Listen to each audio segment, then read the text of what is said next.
Hallelujah. ಬಾಯಿಗಳು ಬರ್ತಾರೆ. Hallelujah. ಎಷ್ಟು ಜನ ಸಂತೋಷವಾಗಿದ್ದೀರಿ? ಓಕೆ, ಆಮೇಲೆ ಯಾಕೆ ಸಂತೋಷವಾಗಿದ್ದೀರಿ? ಯಾಕೆ ಹೇಳ್ರಿ? ಸಂತೋಷ ಕೊಡುವಂಥ ದೇವರನ್ನ, ನಮಗೋಸ್ಕರವಾಗಿ ಸಂತೋಷವನ್ನು ಕೊಡಲಿಕ್ಕೆ ಬರುವಂಥ ದೇವರನ್ನ ನಾವು ನಂಬಿರುವ ಕಾರಣಕ್ಕಾಗಿ ನಾವೇನಾಗಿದ್ದೇವೆ? ಸಂತೋಷವುಳ್ಳವರಾಗಿದ್ದೇವೆ. ಹಲ್ಲೇಲೂಯ. ಈ ಸಂತೋಷ ಭೂಮಿಯಲ್ಲಿ ಎಲ್ಲಿ ಹುಡುಕಿದರೂ ಕೂಡ ಸಿಗೋದಕ್ಕೆ ಸಾಧ್ಯ ಇಲ್ಲ. ಅದಕ್ಕಾಗಿ ನೋಡ್ರಿ, ಮನುಷ್ಯನು ಈ ಭೂಮಿಯ ಮೇಲೆ ಅನೇಕವಾದಂಥ ಸ್ಥಳಗಳಲ್ಲಿ, ಅನೇಕವಾದಂಥ ವ್ಯಕ್ತಿಗಳಲ್ಲಿ, ಅನೇಕವಾದಂಥ ವಸ್ತುಗಳಲ್ಲಿ, ಅನೇಕವಾದಂಥ ಒಂದು ಸಂಗತಿಗಳಲ್ಲಿ ಸಂತೋಷವನ್ನು ಹುಡುಕ್ತಾ ಹೋಗ್ತಾನೆ. ಆ ಸಂತೋಷ ನಿಜವಾದ ಸಂತೋಷವಾಗಿರದೆ ಕೇವಲ ಕ್ಷಣಿಕವಾಗಿರುವಂಥ, ಕೇವಲ ಸ್ವಲ್ಪ ಹೊತ್ತು ಮಾತ್ರ ಇರುವಂಥ ಸಂತೋಷವಾಗಿ ಆ ಸಂತೋಷ ಇರುತ್ತೆ ಪ್ರೇರ. ಆದರೆ ದೇವರು ನಿನಗೆ ಕೊಡಲಿಕ್ಕಿರ್ತಕ್ಕಂಥ ಸಂತೋಷ ಇದೆಯಲ್ವಾ, ಆ ಸಂತೋಷವನ್ನು ಯಾರು ಕೂಡ ನಿನ್ನಿಂದ ತೆಗೆದು ಹಾಕೋದಕ್ಕೆ ಸಾಧ್ಯ ಇಲ್ಲ. ಬಿರುಗಾಳಿ ಇರಲಿ, ಅಲೆಗಳೇ ಇರಲಿ, ಭಯಂಕರವಾದಂಥ ತುಫಾನೇ ಇರಲಿ, ನಿನ್ನನ್ನ ಆ ಒಂದು ಸಮುದ್ರದ ಮಧ್ಯದಲ್ಲಿ ನಡೆಸಿಕೊಂಡು ಹೋಗುವಂತ ಪರಿಸ್ಥಿತಿಗಳೇ ಬರಲಿ, ಹಲ್ಲೇಲೂಯ, ಬೆಟ್ಟ ಗುಡ್ಡಗಳೇ ನಿನ್ನ ಮೇಲೆ ಬೀಳುವಂತ ಪರಿಸ್ಥಿತಿಗಳೇ ಬಂದರೂ ಕೂಡ ಆ ಸಂತೋಷದಿಂದ ನಿನ್ನನ್ನು ಯಾರು ಕೂಡ ದೂರ ಮಾಡೋದಕ್ಕೆ ಸಾಧ್ಯ ಇಲ್ಲ. ಆ ಸಂತೋಷ ನಿನಗೆ ನೆಮ್ಮದಿಯನ್ನ, ಶಾಂತಿಯನ್ನ, ಸಮಾಧಾನವನ್ನ, ಎಲ್ಲಾ ವಿಷಯದಲ್ಲಿ ಸಂಪೂರ್ಣ ದೀರ್ಘ ಶಾಂತಿಯನ್ನ ನಿನಗೆ ಕೊಡುವಂಥದ್ದಾಗಿದೆ ಪ್ರಿಯರೇ. ಅದಕ್ಕಾಗಿ ದೇವರು ನಂಬಿದಂಥ ಮಕ್ಕಳು ಅವ್ರನ್ನ ಏನಂತ ಹೇಳ್ತಾ ಇದ್ದ ವಾಕ್ಯ? ಅವರು ಸಮಾಧಾನ ಪ್ರಿಯರಾಗಿರ್ತಾರೆ. ಹೆಂಗಿರ್ತಾರೆ ಅವರು? ಸಮಾಧಾನ ಪ್ರಿಯರು. ಆ ಸಮಾಧಾನವನ್ನು ನಾವು ಇವತ್ತಿನ ದಿವಸ ಹೊಂದಿಕೊಳ್ಳಬೇಕಾಗಿದೆ. ಓಕೆ, ನಾವು ಹೋದ ವರ್ಷ ಯಾವ ವಾಕ್ಯ ಧ್ಯಾನ ಮಾಡಿದ್ವಿ? ಸಮಯದಲ್ಲಿ ನೆನಪು ಮಾಡಿಕೊಳ್ಳೋಣ. ಹೋದ ವಾರದ್ದೇ ನೆನಪಿರಲ್ರಿ. ಹೋದ ವರ್ಷದ ಕೇಳಿದ್ರೆ ಹೆಂಗೆ? ನಮಗೆ ಬಂದಿರೋ ಪ್ರಾಬ್ಲಮ್ಮೇ ಅದು. ಏನು ಹೇಳ್ರಿ?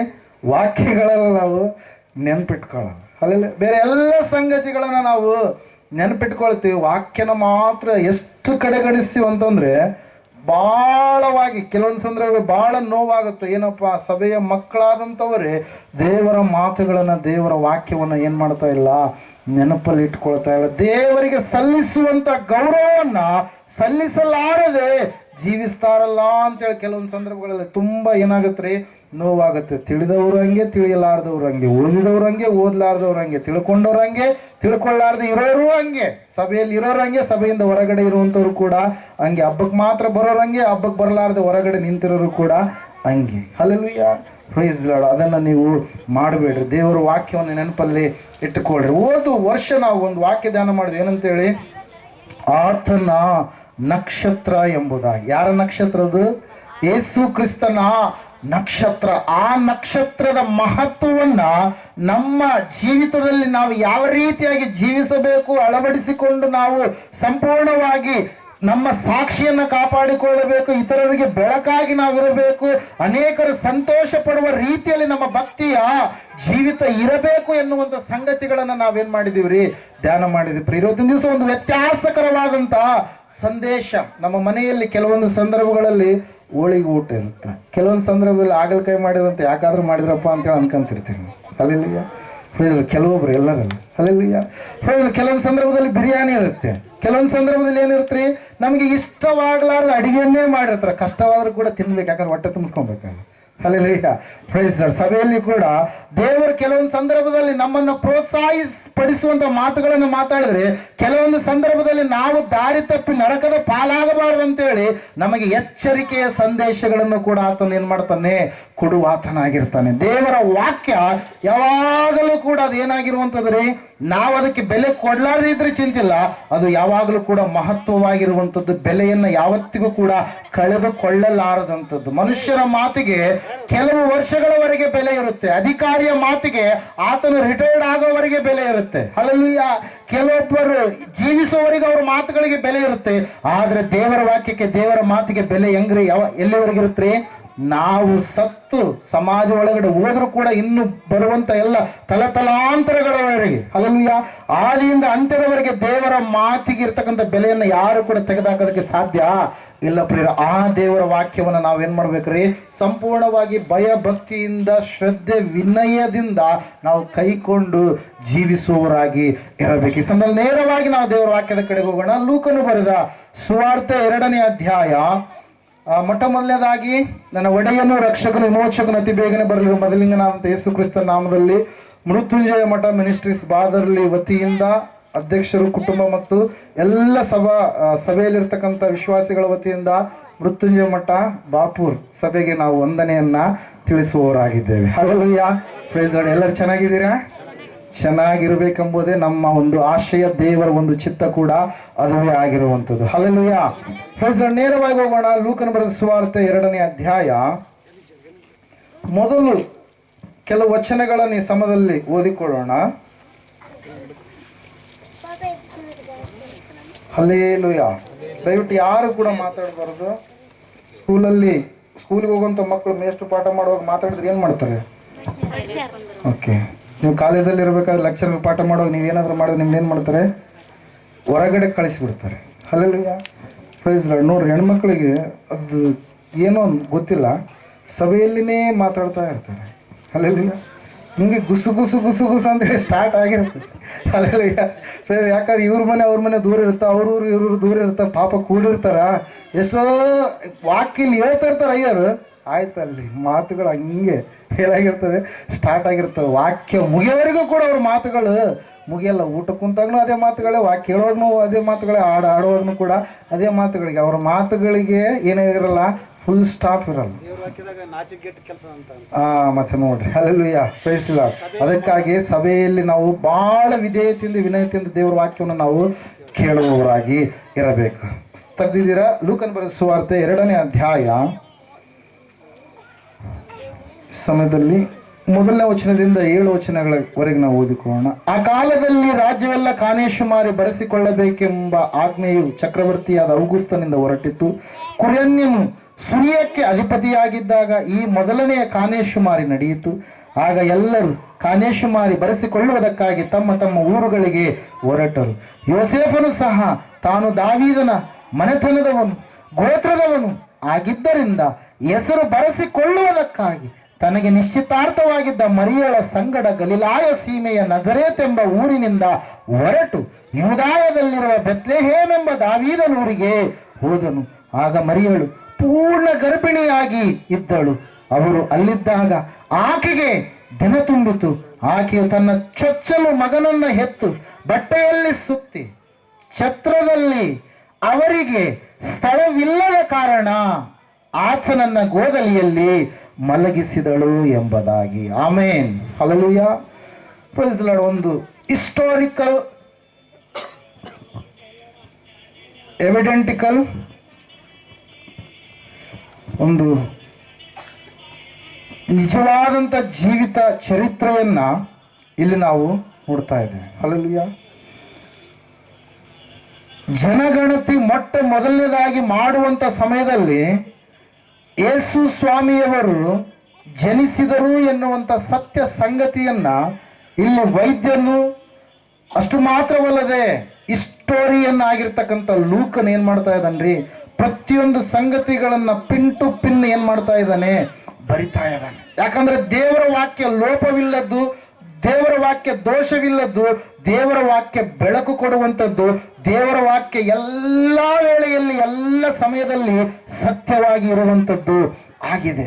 ರೋಮನ್ನರು ಪ್ರಪಂಚವನ್ನು ಆಳ್ವಿಕೆ ಮಾಡುವಂಥ ಸಮಯದಲ್ಲಿ ಅವರಿಗೆ ಒಂದು ಆಲೋಚನೆ ಹುಡ್ತು. ಏನಂತ ಹೇಳಂತಂದ್ರೆ, ನನ್ನ ರಾಜ್ಯದಲ್ಲಿ ಎಷ್ಟು ಜನರು ನನಗೆ ಒಳಗಾಗಿ ಇದ್ದಾರೆ ಎಂಬುದಾಗಿ ತಿಳಿದುಕೊಳ್ಳುವುದಕ್ಕಾಗಿ ಆತನು ಒಂದು ಜನಗಣತಿಯನ್ನ ಮಾಡಿಸಿದ. ನನ್ನ ಆಳ್ವಿಕೆಗೆ ನಾನು ಎಷ್ಟು ಜನರಿಗೆ ಅರಸನಾಗಿ ಇದ್ದೇನೆ ಎನ್ನುವಂಥ ಸಂಗತಿಯನ್ನ ಆತನು ತಿಳಿದುಕೊಳ್ಳಬೇಕು ಎಂಬುದಾಗಿ ನೆನೆಸಿ ಸೀಸರ್ ಅಗಸ್ಟಸ್ ಎನ್ನುವಂತ ಚಕ್ರವರ್ತಿ ಜನಗಣತಿಯನ್ನು ಏನ್ ಮಾಡ್ತಾ ಇದ್ದಾನೆ, ಮಾಡಿಸ್ತಾ ಇದ್ದಾನೆ. ಯಾವ್ಯಾವ ಊರಲ್ಲಿರುವಂಥವ್ರು ಅವ್ರ ಊರಿಗೆ ನೀವೇನ್ ಮಾಡಬೇಕು, ಹೋಗಬೇಕು. ಇವತ್ತಿನ ದಿವಸಕ್ಕೂ ನೋಡ್ರಿ, ನೀವು ಬಾಪುರಲ್ಲಿರುವಂಥವ್ರು ಎಲ್ಲರೂ ಬಾಪುರದವ್ರು ಆಗಿರೋಲ್ಲ, ನಿಮ್ಗೆ ಅಡ್ಡ ಹೆಸರುಗಳು ಇರ್ತವೆ. ಹಲ್ಲೆಲೂಯ. ಅಡ್ಡ ಹೆಸರುಗಳು ಯಾಕಿದಾವೆ ಹೇಳ್ರಿ, ಹೇಳ್ತಾರೆ. ನೀವು ಅವ್ರು ಕೇಳಿ ನಮ್ಗೆ ಯಾಕೆ ಹೆಸರು ಬಂತಂದ್ರೆ, ಇಲ್ಲಪ್ಪ ನಿಮ್ಮ ತಾತನವರು ದುಡಿಯೋದಕ್ಕೆ ಅಂತೇಳಿ ಇಲ್ಲಿಗೆ ಬಂದಿದ್ರು, ಇಲ್ಲೇ ಸೆಟ್ಲ್ ಆಗಿಬಿಟ್ರು, ಇಲ್ಲೇ ಮನೆ ತಗೊಂಡ್ರು, ಇಲ್ಲೇ ಹೊಲ ಅವ್ರಿಗೆ ಸಿಕ್ತು, ಇಲ್ಲೇ ಹೊಲ ತೆಗೆದುಕೊಂಡು ಅದಕ್ಕಾಗಿ ಅವ್ರು ಇಲ್ಲೇನು ಮಾಡ್ತಾ ಇದ್ದಾರೆ, ಜೀವಿಸ್ತಾ ಇದ್ದಾರೆ ಅಂತೇಳಿ. ಹಲ್ಲೆಲೂಯ.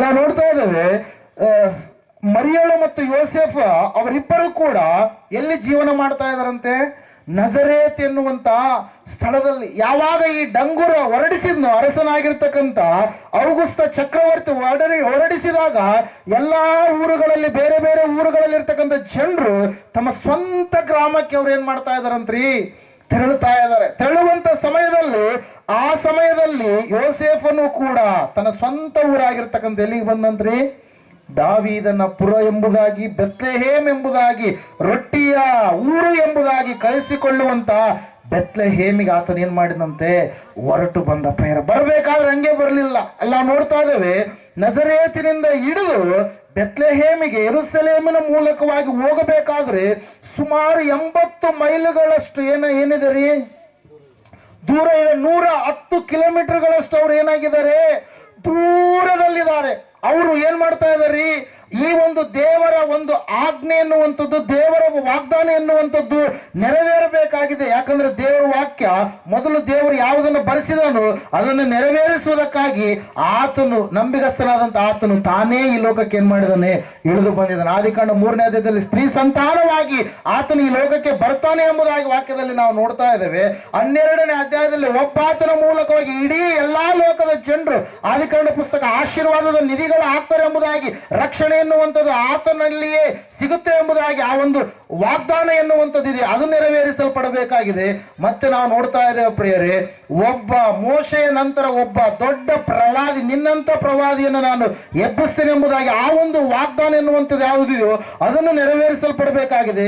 ಅಷ್ಟು ಮಾತ್ರವಲ್ಲ, ನಾವು ಯೇಸು ಸ್ವಾಮಿ ಹುಟ್ಟುವುದಕ್ಕಿಂತ ಮುಂಚಿತವಾಗಿ 700 ವರ್ಷಗಳ ಒಂದು ಸಮಯದಲ್ಲಿ, ಕ್ರಿಸ್ತಪೂರ್ವ 700ರ ಸಂದರ್ಭದಲ್ಲಿ ನಾವು ನೋಡ್ತಾ ಇದ್ದೇವೆ, ವಾಕ್ಯ ಹೇಳ್ತಾ ಇದೆ ಏನಂತ ಹೇಳಿ, ಆತನು ಯಾವ ರೀತಿಯಾಗಿ ಹುಟ್ಟುತ್ತಾನೆ, ಆತನು ಎಲ್ಲಿ ಹುಟ್ಟುತ್ತಾನೆ, ಆತನು ಹುಟ್ಟಿದಾಗ ಇರ್ತಕ್ಕಂಥ ಸಂದರ್ಭಗಳು ಏನಾಗಿರ್ತವೋ ಎಲ್ಲವೂ ಕೂಡ ಏನಾಗಿದೆ ರೀ, ಸತ್ಯವೇದದಲ್ಲಿ ಮೊದಲನೇದಾಗಿ ಏನಾಗಿದೆ ತಿಳಿಸಲ್ಪಟ್ಟಿದೆ. ದಾನಿಯೇಲನ ಪುಸ್ತಕದಲ್ಲಿ ನಾವು ನೋಡುವಾಗ ಆತನು 4 ಸಾಮ್ರಾಜ್ಯಗಳು ಆಳ್ವಿಕೆ ಮಾಡ್ತವೆ, 4ನೇ ಕೊನೆಯ ಸಾಮ್ರಾಜ್ಯ ಆಳ್ವಿಕೆ ಮಾಡುವಂತ ಸಮಯದಲ್ಲಿ ಆತನು ಏನ್ ಮಾಡ್ತಾನೆ, ಈ ಲೋಕದಲ್ಲಿ ಹುಟ್ಟುತ್ತಾನೆ, ಮನುಷ್ಯ ಕುಮಾರನಾಗಿ ಬರ್ತಾನೆ ಎನ್ನುವಂತ ಪ್ರವಾದನೆ ಇದೆ. ಪ್ರೇರ್ ನಾವು ನೋಡ್ತಾ ಇದ್ದೇವೆ, ಯೆಶಾಯ ಪ್ರವಾದನೆ ಮಾಡ್ತಾನೆ ಏನಂತೇಳಿ, ಈಗ ಒಬ್ಬ ಕನ್ನಿಕೆ ಗರ್ಭಿಣಿಯಾಗಿ ಮಗನನ್ನ ಹಡಿಯುವಳು, ಆತನಿಗೆ ಇಮ್ಮಾನುವೇಲ್ ಎಂಬುದಾಗಿ ಹೆಸರಿಡುವರು. Hallelujah, praise the Lord. ಯೆಶಾಯ ಪ್ರವಾದನ ಗ್ರಂಥ 7ನೇ ಅಧ್ಯಾಯ 13-14 ವಚನಗಳಲ್ಲಿ ದೇವರು ಒಂದು ಗುರುತನ್ನು ಕೊಟ್ಟಿರುವಂತದನ್ನ ನಾವು ನೋಡ್ತಾ ಇದ್ದೇವೆ.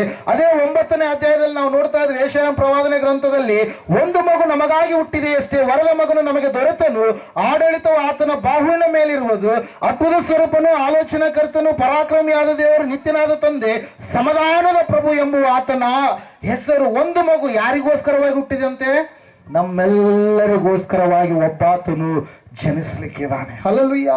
ಯಾವ ಆದಾಮ ಅವಳು ಏದೇನ್ ತೋಟದಲ್ಲಿ ದೇವರ ಆಜ್ಞೆಯನ್ನು ಧಿಕ್ಕಾರ ಮಾಡಿದ್ರು, ದೇವರಿಗೂ ಮತ್ತು ಮನುಷ್ಯರಿಗಿರ್ತಕ್ಕಂಥ ಸಂಬಂಧ ಎನ್ನುವಂಥದ್ದು ಕಡಿದು ಬಿತ್ತು, ಆ ಸಂಬಂಧವನ್ನ ಪುನಃ ಕೂಡಿಸುವುದಕ್ಕಾಗಿ ಯೇಸು ಕ್ರಿಸ್ತನು ನರಾವತಾರಿಯಾಗಿ ಈ ಲೋಕಕ್ಕೆ ಬರಬೇಕಂತೇಳಿ ಆತನ ಏನ್ ಮಾಡಿದನ್ರಿ, ಅಂತ್ಯಕಾಲದಲ್ಲಿ, ಇಬ್ರಿಯರಿಗೆ ಬರೆದ ಪತ್ರಿಕೆ 1ನೇ ಅಧ್ಯಾಯದಲ್ಲಿ ನಾವು ನೋಡ್ತಾ ಇದ್ದೇವೆ, ಅಂತ್ಯಕಾಲದಲ್ಲಿ ದೇವರು ಮಗನ ಸಂಗಡ ಮಾತಾಡಿದನೆಂಬುದಾಗಿ ವಾಕ್ಯದಲ್ಲಿ ನಾವು ನೋಡ್ತಾ ಇದ್ದೇವೆ. ಹಲ್ಲೆಲೂಯಾ. ಈ ಎಲ್ಲ ಸಂದರ್ಭಗಳು, ಪ್ರವಾದನೆಗಳೆಲ್ಲವೂ ಕೂಡ ಏನಾಗಬೇಕಾಗಿದೆ, ನೆರವೇರಬೇಕಾಗಿದೆ. ಇವರು ಹುಟ್ಟಬೇಕಾದ್ರೆ ಸ್ಥಳ ಹೇಳಿದೆ ನಾನು, 5ನೇ ಅಧ್ಯಾಯ ಮೀಕನ ಪ್ರವಾದನೆ ಗ್ರಂಥ 2ನೇ ವಚನದಲ್ಲಿ ನಾವು ನೋಡ್ತಾ ಇದ್ದೇವೆ, ಯಹೂದ ಸೀಮೆಯ ಬೆತ್ಲೆಹೇಮೆ, ಎಫ್ರಾತದ ಯಹೂದ ಸೀಮೆಯ ಬೆತ್ಲೆಹೇಮೆ, ನಿನ್ನೊಳಗಿಂದ ಒಬ್ಬ ಅಧಿಪತಿ ಹೊರಡುವನು, ನೀನು ಬಹಳ ಚಿಕ್ಕವಳು ಎಂಬುದಾಗಿ ನೀನು ನೆನೆಸಬೇಡ, ನಿನ್ನೊಳಗಿಂದಲೇ ಆಳತಕ್ಕವನು ಏನ್ ಮಾಡ್ತಾನಂತೆ, ಹೊರಡುವನು ಎಂಬುದಾಗಿ. ಅಲ್ಲಿ ಆತನು ಎಲ್ಲಿ ಹುಟ್ಟತಾನೆ ಎಂಬುದಾಗಿ, ಯಾವ ರೀತಿಯಾಗಿ ಹುಟ್ಟತಾನೆ ಎಂಬುದಾಗಿ, ಆತನು ಹುಟ್ಟಿದಾಗಿರ್ತಕ್ಕಂಥ ಸಂದರ್ಭಗಳು ಏನಾಗಿರ್ತವೆ ಎಂಬುದಾಗಿ ಎಲ್ಲವೂ ಕೂಡ ಪ್ರವಾದನೆ ಎನ್ನುವಂಥದ್ದು ಏನಾಗ್ತಾ ಇದೆ ರೀ, ಕ್ರಿಸ್ತನು ಲೋಕದಲ್ಲಿ ಜನಿಸುವಾಗ ಏನಾಗ್ತಾ ಇದೆ, ನೆರವೇರ್ತಾ ಇದೆ. ನಾವು ನೋಡ್ತಾ ಇದ್ದೇವೆ, ದಾವೀದನೂರಿಗೆ ಹೋಗ್ತಾ ಇದ್ದಾರೆ. ಯಾಕೆ ಹೋಗ್ತಾ ಇದ್ದಾರೆ, ವಾಗ್ದಾನ ನೆರವೇರಿಸಲ್ಪಡಬೇಕಾಗಿದೆ. ನಜರೇತಿನಲ್ಲಿ ಇದ್ದ ಸಮಯದಲ್ಲಿಯೇ ಡೆಲಿವರಿ ಆಗ್ಬೋದಾಗಿತ್ತು, ಆದರೆ ಆಕೆಯನ್ನು ದೇವರು ಎಲ್ಲಿ ನಡೆಸ್ತಾ ಇದ್ದಾನೆ, ಬೆತ್ಲೆಹೇಮಿಗೆ ನಡೆಸಬೇಕಾದ್ರೆ ಹಂಗೆ ನಡೆಸಿದ, ಹಂಗೆ ಹೋಗಂದ್ರೆ ಹೋಗ್ತಿದ್ರು ಅವರು. ಇಷ್ಟು ತುಂಬು ಗರ್ಭಿಣಿ ಆದ್ರೆ ಅಷ್ಟು ದೂರ 110 ಕಿಲೋಮೀಟರ್ ನಾವು ಹೆಂಗೆ ನಡ್ಕೊಂಡು ಹೋಗೋಕ್ಕೆ ಸಾಧ್ಯ ಆಗುತ್ತೆ. ಆದರೆ ರೋಮನ್ ಸಾಮ್ರಾಜ್ಯದ ಚಕ್ರವರ್ತಿಯ ಪ್ರತಿಯೊಂದು ಮಾತಿಗೂ ಕೂಡ ಏನು ಮಾಡಬೇಕಾಗಿತ್ತು, ಅವರು ತಲೆಬಾಗಬೇಕಾಗಿತ್ತು. ನಿಮ್ಮಲ್ಲೇ ಈಗೊಂದು ಸುಮಾರು ವರ್ಷಗಳ ಹಿಂದೆ 2016ರಲ್ಲಿ ಅನಿಸುತ್ತೆ 500 ನೋಟುಗಳು ಕಂತೆ ಇದ್ದು ಮನೆಯಲ್ಲಿ, ಹಳೆ ನೋಟುಗಳು. ಮೋದಿಜಿಯವರು ಒಂದೇ ಮಾತು ಹೇಳಿದ್ರು, ಏನಂತೇಳಿ, ಅವುಗಳನ್ನು ಬ್ಯಾಂಕ್ಗಳಿಗೆ ನೀವು ಕೊಟ್ಬಿಡ್ರಿ, ನಿಮ್ಗೆ ಹೊಸ ನೋಟ್ ನಾವು ಕೊಡ್ತೀವಿ ಅಂತೀವಿ. ಅಲ್ಲಿ ಹೋಗಯ್ಯ ಹೋಗಿ ಮೋದಿಜಿ, ನೀ ಯಾರು ನಮ್ಗೆ ಹೇಳಕ್ಕಂತೇಳಿ ನೀವು ಮನೇಲಿ ಹಂಗೆ ಇಟ್ಕೊಂಡು ಕುಂತ್ಕೊಂಡಿದ್ರೆ ಆ ನೋಟ್ಗಳಿಗೆ ಬೆಲೆ ಇರ್ತಿತ್ತಾ? ಅದರಲ್ಲಿ ಯಾಕೆ ಹೇಳ್ರಿ, is the prime minister of our India. ಆತ ನಮ್ಮ ದೇಶದ ಏನಾಗಿದ್ದಾನೆ, ಪ್ರಧಾನಮಂತ್ರಿ ಆಗಿದ್ದಾನೆ. ಆತನ ಮಾತಿಗೆ ಕಿವಿಗೊಟ್ಟು ಎಲ್ಲರೂ ಕೂಡ ಬ್ಯಾಂಕ್ಗಳಲ್ಲಿ ಏನು ಮಾಡಿದ್ರು ಹಣ. ಅವತ್ತಿನ ದಿವಸ ಎಲ್ಲರ ಮನೆಯಲ್ಲಿ ಗಂಟುಗಳು ಎಲ್ಲೆಲ್ಲಿದ್ದು ಎಲ್ಲರೂ ಕೂಡ ಗಲ್ಟ್ ಏನು ಮಾಡಿದ್ರು, ಬಿಚ್ಚಿದ್ರು. ಕೆಲವೊಬ್ರು ಹಂಗೆ ಇಟ್ಕೊಂಡ್ರು, ಏನಾಗಲ್ಲ ಅಂತೇಳಿ. ಅಲ್ಲಿರ್ತಕ್ಕಂಥ ನೋಟುಗಳು ಇವತ್ತು ಕೂಡ ಕೆಲವೊಂದು ಮನೆಗಳಿಗೆ ಹೋದಾಗ ನೋಡ್ತಾ ಇರ್ತೀವಿ. ಆದರೆ ಇವತ್ತು ಅದಕ್ಕೇನಿದೆ, ಬೆಲೆ ಇಲ್ಲ. ಅಲ್ಲೆಲ್ಲ ನಾವು ನೋಡ್ತಾ ಇದ್ದ ಪ್ರಿಯರ, ಔಗುಸ್ತ ಚಕ್ರವರ್ತಿ ಮಾತಿಗೆ ಬೆಲೆ ಕೊಟ್ಟವರು ತಮ್ಮ ಸ್ವಂತ ಊರಿಗೆ ಜನಗಣತಿಯನ್ನ ಬರೆಸಿಕೊಳ್ಳೋದಕ್ಕೆ, ತಮ್ಮ ಹೆಸರನ್ನ ನೋಂದಾಯಿಸಿಕೊಳ್ಳೋದಕ್ಕೆ ಹೋಗಬೇಕಾಯ್ತು. ಹೋಗುವಂತ ಸಮಯದಲ್ಲಿ ಅಲ್ಲೊಂದು ಕಾರ್ಯ ನಡೀತಾ ಇದೆ. ಏನಂತ ಹೇಳಂತಂದ್ರೆ, ಆ ಸ್ಥಳಕ್ಕೆ ಹೋದ ಮೇಲೆ 110 ಕಿಲೋಮೀಟರ್ ಅಷ್ಟು ದೂರದಲ್ಲಿ ಪ್ರಯಾಣ ಮಾಡಿದ ಮೇಲೆ ಆ ಸಮಯದಲ್ಲಿ ಆಕೆ ಪೂರ್ಣ ಗರ್ಭಿಣಿಯಾಗಿ ಏನ್ ಮಾಡಿದ್ಲಂತೆ, ದಿನ ತುಂಬಿದಾಗ ಚೊಚ್ಚಲು ಮಗನನ್ನ, ಇಲ್ಲಿ ವಾಕ್ಯ ನೋಡ್ರಿ ಸ್ಪಷ್ಟವಾಗಿ ಕೇಳ್ರಿ, ಚೊಚ್ಚಲು ಮಗ ಅಂತ ಹೇಳ್ತಾ ಇದ್ರು. ಅಲ್ಲೆಲ್ಲೂಯ್ಯ. ಕನ್ನಿಕೆಯಾಗಿರ್ತಕ್ಕಂಥ ಆಕೆಗೆ ಚೊಚ್ಚಲು ಮಗ ಅಂತೇಳಿ ವಾಕ್ಯ ಹೇಳಿದಂತೇಳಿ ಅಂದ್ರೆ ನೆಕ್ಸ್ಟ್ ಇನ್ನ ಮಕ್ಕಳಿದಾರ ಅಂತೇಳಿ ಅರ್ಥನಾ ಇಲ್ವಾ? ಚೊಚ್ಚಲು ಮಗ, ಇವ್ರು ಯಾರು ನಮ್ಮ ಚೊಚ್ಚಲು ಮಗ ಅಂತಂದ್ರೆ ಇನ್ನ ಮರ್ಚಲು ಮಗ, ಇನ್ನ 3ನೇ ಮಗ, 4ನೇ ಮಗ, 5ನೇ ಮಗ ಅದೇನಂತೇಳಿ ಅರ್ಥ. ವಾಕ್ಯ ಎಷ್ಟು ಸ್ಪಷ್ಟವಾಗಿ ಹೇಳ್ತಾ ಇದ್ ನೋಡ್ರಿ. ಕೆಲವೊಬ್ರು ಇದನ್ನು ಏನು ಮಾಡಿದರೆ ತಪ್ಪಾಗಿ ಅರ್ಥ ಮಾಡ್ಕೊಂಡಿದ್ರು. ಏನಂತೇಳಿ, ಮರಿಯಳು ಸ್ವಾಮಿಯವರಿಗೆ ಮಾತ್ರ ಜನ್ಮ ನೀಡಿದ್ಲು, ಆಮೇಲೆ ಯೋಸೇಫರ ಸಂಗಡ ಅವರ ಕುಟುಂಬ ಕಟ್ಟಲ್ಪಡಲಿಲ್ಲ, ಆಕೆ ಹಾಗೆಯೇ ಕನ್ಯೆಯಾಗಿ ಇದ್ದಳು ಎಂಬುದಾಗಿ ಅದನ್ನು ತಪ್ಪಾಗಿ ಕೆಲವು ಜನರು ಅರ್ಥ ಮಾಡಿಕೊಂಡು ಏನು ಮಾಡಿದ್ದಾರೆ, ತಪ್ಪಾದ ರೀತಿಯಲ್ಲಿ ಏನು ಮಾಡ್ತಾ ಇದ್ದಾರೆ, ಜೀವಿಸ್ತಾ ಇದ್ದಾರೆ. Hallelujah, praise. ಅದಲ್ಲ, ಆಕೆ ಚೊಚ್ಚಲು ಮಗು ಯೇಸುವಾಗಿದ್ದರೆ ಇನ್ನು ಬೇರೆ ಬೇರೆ ಮಕ್ಕಳು ಕೂಡ ಆಕೆಗೆ ಹುಟ್ಟಿದ್ದಾರೆ. ಯಾಕೋಬನಾಗಿರ್ಬೋದು, ಯೂದನಾಗಿರ್ಬೋದು, ಇಬ್ಬರು ಸಹೋದರಿಯರು, ಇನ್ನೂ 4 ಜನ ಮಕ್ಕಳು ಇರುವಂಥದ್ದನ್ನು ನಾವು ನೋಡ್ತಾ ಇದ್ದೇವೆ. ಅವರು ಯೇಸು ಸ್ವಾಮಿನ ತಿರಸ್ಕಾರ ಮಾಡಿದ್ರು ಎಂಬುದಾಗಿ ನಾವು ನೋಡ್ತಾ ಇದ್ದೇವೆ. ಪ್ರಿಯ, ಇಲ್ಲಿ ವಾಕ್ಯ ಹೇಳ್ತಾ ಇದೆ ಏನಂತ ಹೇಳಂತಂದ್ರೆ, ಚೊಚ್ಚಲು ಮಗನನ್ನ ಎತ್ತು ಬಟ್ಟೆಯಲ್ಲಿ ಸುತ್ತಿ ಏನ್ ಮಾಡಿದಂತೆ, ಛತ್ರದಲ್ಲಿ ಅವರಿಗೆ ಸ್ಥಳವಿಲ್ಲದ ಕಾರಣ ಏನ್ ಮಾಡಿದ್ರು ಅಂತ ಹೇಳ್ತದೆ ವಾಕ್ಯ, ಆತನನ್ನ ಗೋದಲಿಯಲ್ಲಿ ಏನ್ ಮಾಡಿದ್ರಿ, ಮಲಗಿಸಿದ್ರು. Hallelujah, praise lord. ಈಗ ನಾವು ದೇವರ ವಾಕ್ಯವನ್ನ ಪ್ರಾರಂಭ ಮಾಡೋಣ. ಯೇಸುವಿಗೆ ನಿನ್ನಲ್ಲಿ ಸ್ಥಳ ಇದೆಯಾ? ಯೇಸು ಸ್ವಾಮಿಗೆ ನಿನ್ನ ಜೀವಿತದಲ್ಲಿ ನೀನು ಸ್ಥಾನವನ್ನ ಕೊಡ್ತೀಯ? ಮರಿಯಳು ಕೂಸನ್ನ ಎತ್ತು, ಮಗುವನ್ನ ಎತ್ತು, ಅವರಿಗೆ ಸ್ಥಳವಿಲ್ಲದ ಕಾರಣ, ಅಲ್ಲಿ ಅಡಿಲಿಕ್ಕೆ ಸ್ಥಳ ಇದೆ, ಡೆಲಿವರಿ ಆಗ್ಲಿಕ್ಕೆ ಸ್ಥಳ ಇದೆ, ಆದ್ರೆ ಡೆಲಿವರಿ ಆದ್ಮೇಲೆ ಮಗು ಒಳ್ಳೆ ರೀತಿಯಲ್ಲಿ ಇರ್ಬೇಕು. ನಿಮ್ಮ ಮಕ್ಕಳ ನೀವು ಎಲ್ಲಿ ಬೇಕಂದ್ರೆ ಅಲ್ಲಿ ಹುಟ್ಟಿದಾಗ ಏನಾಗ್ತಿರ್ತವೆ, ಇನ್ಫೆಕ್ಷನ್ಸ್ಗಳು ಆಗ್ತಿರ್ತಾವೆ ಅಂತೇಳಿ ನೀವೇನ್ ಮಾಡ್ತೀರಿ, ಬಹಳ ಭದ್ರವಾಗಿ ಅವ್ರನ್ನ ಜೋಪಾನವಾಗಿ ನೀವೇನ್ ಮಾಡ್ತೀರಿ, ಕಾಪಾಡ್ತೀರಿ. ಯಾಕಂದ್ರೆ 9 ತಿಂಗಳು ನೀವು ಎತ್ತಿರ್ತೀರಿ, ಒತ್ತಿರ್ತೀರಿ, ಸಾಕಿ ಸಲಹಬೇಕು. ಮುಂದೆ ಅವರು ನಮ್ಮನ್ನು ನೋಡಿಕೊಳ್ಳುತ್ತಾರೆ, ಮುಂದೆ ನಮ್ಮ ಒಂದು ವಂಶವನ್ನು ಉದ್ಧಾರ ಮಾಡ್ತಾನೆ ಎನ್ನುವಂಥ ಏನೋ ಒಂದು ಆಲೋಚನೆಗಳ ಮೂಲಕವಾಗಿ ನೀವೇನು ಮಾಡ್ತಾ ಇರ್ತೀರಿ, ಒಳ್ಳೆ ರೀತಿಯಲ್ಲಿ ಅವ್ರನ್ನ ಸಾಕ್ತಾ ಇರ್ತೀರಿ. ಆದರೆ ಇಲ್ಲಿ ನಾವು ನೋಡ್ತಾ ಇದ್ದೇವೆ, ಯೇಸು ಮಗುವಾಗಿ ಈ ಲೋಕಕ್ಕೆ ಆತನು ಹೊರಟು ಬಂದಾಗ, ಆತನು ಆಕಾಶದಲ್ಲಿ ಪರಲೋಕದಲ್ಲಿ ಇದ್ದಂತ ಆತನು, ವಾಗ್ದಾನಗಳನ್ನು ಕೊಟ್ಟಂತ ಆತನು, ವಾಗ್ದಾನಕ್ಕೆ ಸಂಪೂರ್ಣವಾಗಿ ತಾನು ಅಧೀನನಾಗಿ ಆತನು ವಾಗ್ದಾನವನ್ನು ನೆರವೇರಿಸುವುದಕ್ಕಾಗಿ ವಾಗ್ದಾನ ಪುತ್ರನಾಗಿ ಆತನು ಈ ಲೋಕಕ್ಕೆ ಏನ್ ಮಾಡ್ತಾ ಇದ್ದಾನ್ರಿ, ಹೊರಟು ಬರ್ತಾ ಇದ್ದಾನೆ. ಬಂದಂತ ಸಮಯದಲ್ಲಿ ನಾವು ನೋಡ್ತಾ ಇದ್ದೇವೆ, ಆತನಿಗೆ ಸ್ಥಳವಿಲ್ಲದ ಕಾರಣ ಆತನನ್ನ ಛತ್ರದಲ್ಲಿ ಏನ್ ಮಾಡಿದ್ರಂತ್ರಿ, ಛತ್ರದಲ್ಲಿ ಸ್ಥಳವಿಲ್ಲದ ಕಾರಣ ಆತನನ್ನು ಎಲ್ಲಿ ಮಲಗಿಸಿದ್ರಿ, ಗೋದಲಿಯಲ್ಲಿ ಮಲಗಿಸಿದರು. Hallelujah, praise Lord. ನಾವು ನೋಡ್ತಾ ಇದ್ದೇವೆ ಪ್ರಿಯರೇ, ದೇವರ ವಾಕ್ಯ ಹೇಳ್ತಾ ಇದೆ, ಸತ್ಯವೇದ ಹೇಳ್ತಾ ಇದೆ ಸ್ಪಷ್ಟವಾಗಿ. ಏನಂತ ಹೇಳಂತಂದ್ರೆ, ಯೇಸು ಸ್ವಾಮಿ ಈ ಲೋಕಕ್ಕೆ ಆತನು ಹೊರಟು ಬಂದಂತ ಸಮಯದಲ್ಲಿ ಆತನಿಗೆ ಬೆತ್ಲೆಹೇಮಿನಲ್ಲಿ ಏನಿಲ್ಲ, ಸ್ಥಳ ಇಲ್ಲ. ಆತನು ಒಳ್ಳೆ ರೀತಿಯಲ್ಲಿ ಇರುವುದಕ್ಕೆ ಬೆತ್ಲೆಹೇಮಿನಲ್ಲಿ ಸ್ಥಳ ಇಲ್ಲ. ಲೂಕನ ಬರೆಸುವಂತೆ 2ನೇ ಅಧ್ಯಾಯ ಮೊದಲು 7 ವಚನಗಳನ್ನು ನಾವು ನೋಡುವಾಗ ಈ ಅಂಶ ನಮಗೆ ಗೊತ್ತಾಗುತ್ತೆ ಪ್ರಿಯರೇ. ಆ ಸಮಯದಲ್ಲಿ ನಾವು ನೋಡ್ತಾ ಇದ್ದೇವೆ, ಈಜಿಪ್ಟಿಗೆ ಅವ್ರು ಏನಾಗಬೇಕಾಯ್ತು, ಐಗುಪ್ತ ದೇಶಕ್ಕೆ ಓಡಿ ಹೋಗ್ಬೇಕಾಯ್ತು. ಯೆರೂಸಲೇಮಿನಲ್ಲಿಯೂ ಕೂಡ ಆತನಿಗೆ ಏನಿಲ್ಲ, ಯೂದಾಯದಲ್ಲಿಯೂ ಕೂಡ ಆತನಿಗೆ ಸ್ಥಳವಿಲ್ಲ. ಮತ್ತಾಯನ ಬರೆಸುವಂತೆ 2ನೇ ಅಧ್ಯಾಯ 12ರಿಂದ 23 ವಚನಗಳನ್ನು ನಾವು ಓದುವಾಗ, ಐಗುಪ್ತ ದೇಶದಿಂದ ಅವರು ಪುನಃ ಬಂದಂತ ಸಮಯದಲ್ಲಿ ಯೆರೂಸಲೇಮಿನಲ್ಲಿ ಯಾರು ಆಳ್ವಿಕೆ ಮಾಡ್ತಾ ಇದ್ರಿ, ಹೆರೋದನ ಮಗನಾಗಿರ್ತಕ್ಕಂಥ ಅರ್ಕೆಲಾಯನು ಆಳ್ವಿಕೆ ಮಾಡುವಂಥ ಸಮಯದಲ್ಲಿ ಯೋಸೇಫನು ಭಯಪಟ್ಟು ಏನು ಮಾಡಿದ್ರಿ, ಅಲ್ಲಿಗೆ ಹೋಗಲಿಲ್ಲ. ಯಾಕೆ ಹೇಳ್ರಿ, ಅಲ್ಲಿಗೆ ಹೋದರೆ ಕೊಲ್ಲುತ್ತಾರೆ ಎನ್ನುವಂಥ ಒಂದು ಭಯ.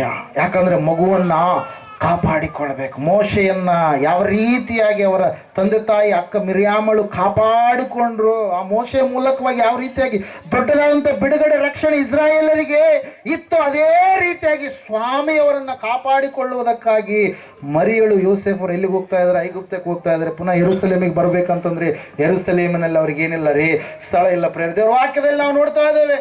ಆಮೇಲೆ ಗಲಿಲಾಯದ ಒಂದು ಸಮೀಪದಲ್ಲಿ ನಜರೇತು ಸ್ವಂತ ಊರು, ಮತ್ತಾಯನ ಬರೆಸುವಾರ್ತೆ 13ನೇ ಅಧ್ಯಾಯ 53ರಿಂದ 58 ವಚನಗಳನ್ನು ನಾವು ನೋಡುವಾಗ ವಾಕ್ಯ ಹೇಳ್ತಾ ಇದೆ ಏನಂತ ಹೇಳಂತಂದ್ರೆ, ಆತನು ಆ ನಜರೇತಿನಲ್ಲಿ ಅನೇಕ ಅದ್ಭುತ ಅತಿಶಯ ಕಾರ್ಯಗಳನ್ನ ಜರುಗಿಸಿದ್ರು ಕೂಡ ಅಲ್ಲಿರ್ತಕ್ಕಂಥ ಸ್ವಂತ ಜನರು ಆತನನ್ನ ಏನ್ ಮಾಡಿದ್ರಂತ್ರಿ? ತಿರಸ್ಕಾರ ಮಾಡಿದರು. ಆತನನ್ನ ನಂಬಲಿಲ್ಲ, ಆತನನ್ನ ಸಂಪೂರ್ಣವಾಗಿ ಹಿಂಬಾಲಿಸಿ ಅವರು ನಡೆಯಲಿಲ್ಲ. ಯಾರು ತಿರಸ್ಕಾರ ಮಾಡಿದ್ರು? ಸ್ವಂತ ನಜರೇತಿನವರು ಏನ್ ಮಾಡಿದ್ರು ಅಂತ ಹೇಳ್ತದೆ ವಾಕ್ಯ, ತಿರಸ್ಕಾರ ಮಾಡಿದ್ರು. ಅಷ್ಟು ಮಾತ್ರವಲ್ಲದೆ ನಾವು ನೋಡ್ತಾ ಇದ್ದೇವೆ 8ನೇ ಅಧ್ಯಾಯ ಮತ್ತಾಯನ ಬರೆಸುವಾರ್ತೆ 28ರಿಂದ 34 ವಚನಗಳು ನಾವು ನೋಡುವಾಗ ಅಲ್ಲಿ ವಾಕ್ಯ ಈ ರೀತಿಯಾಗಿ ಹೇಳ್ತಾ ಇದೆ. ಏನಂತ ಹೇಳಂತಂದ್ರೆ, ಸ್ವಾಮಿಯವರು ಗೆದರ ಸೇನರ ಸೀಮೆಗೆ ಹೋದಂತ ಸಮಯದಲ್ಲಿ ಇಬ್ಬರು ದೆವ್ವ ಹಿಡಿದಂತ ವ್ಯಕ್ತಿಗಳು ನಗ್ನವಾಗಿ ಅವರು ಜೀವಿಸ್ತಾ ಇರಬೇಕಾದ್ರೆ, ಬೆತ್ತಲೆಯಾಗಿ ಜೀವಿಸ್ತಾ ಇರಬೇಕಾದ್ರೆ, ಮನೆಯಲ್ಲಿರಬೇಕಾದಂಥವ್ರು ಸಮಾಧಿಗಳಲ್ಲಿ ವಾಸ ಮಾಡ್ತಾ ಇದ್ದಾರೆ. ಒಳ್ಳೆ ಬಟ್ಟೆಗಳು ಹಾಕಿಕೊಂಡು ಜೀವಿಸಬೇಕಾದಂಥವ್ರು ಬಟ್ಟೆಗಳು ಇರಲಾರದೆ ಜೀವಿಸ್ತಾ ಇದ್ದಾರೆ. ಒಳ್ಳೆ ರೀತಿಯಲ್ಲಿ ತಮ್ಮ ದೇಹವನ್ನು ಶುಭ್ರವಾಗಿ ಇಟ್ಟುಕೊಳ್ಳಬೇಕಾದಂಥವ್ರು ಕಲ್ಲುಗಳನ್ನು ತೆಗೆದುಕೊಂಡು ತಮ್ಮ ದೇಹಗಳನ್ನ ಗಾಯ ಮಾಡಿಕೊಳ್ತಾ ಇದ್ದಾರೆ. ಕುಟುಂಬಕ್ಕೆ ಆಧಾರವಾಗಿರಬೇಕಾದಂಥ ಅವರು ಕುಟುಂಬಕ್ಕೆ ಶಾಪವಾಗಿ ಅವರು ಬದಲಾವಣೆಯಾಗಿ ಭಯಂಕರವಾದಂಥ ಸ್ಥಿತಿಯಲ್ಲಿ ಜೀವಿಸ್ತಾ ಇರಬೇಕಾದ್ರೆ ಯೇಸು ಕ್ರಿಸ್ತನ ಏನ್ ಮಾಡಿದಂತ ಹೇಳುತ್ತೆ ವಾಕ್ಯರೇ, ಆ ಸ್ಥಳಕ್ಕೆ ಹೋಗಿ ಅವರಿಗೆ ಇರುವಂತ ದೆವ್ವಗಳಿಂದ ಅವರಿಗೆ ಏನ್ ಮಾಡಿದ್ದ?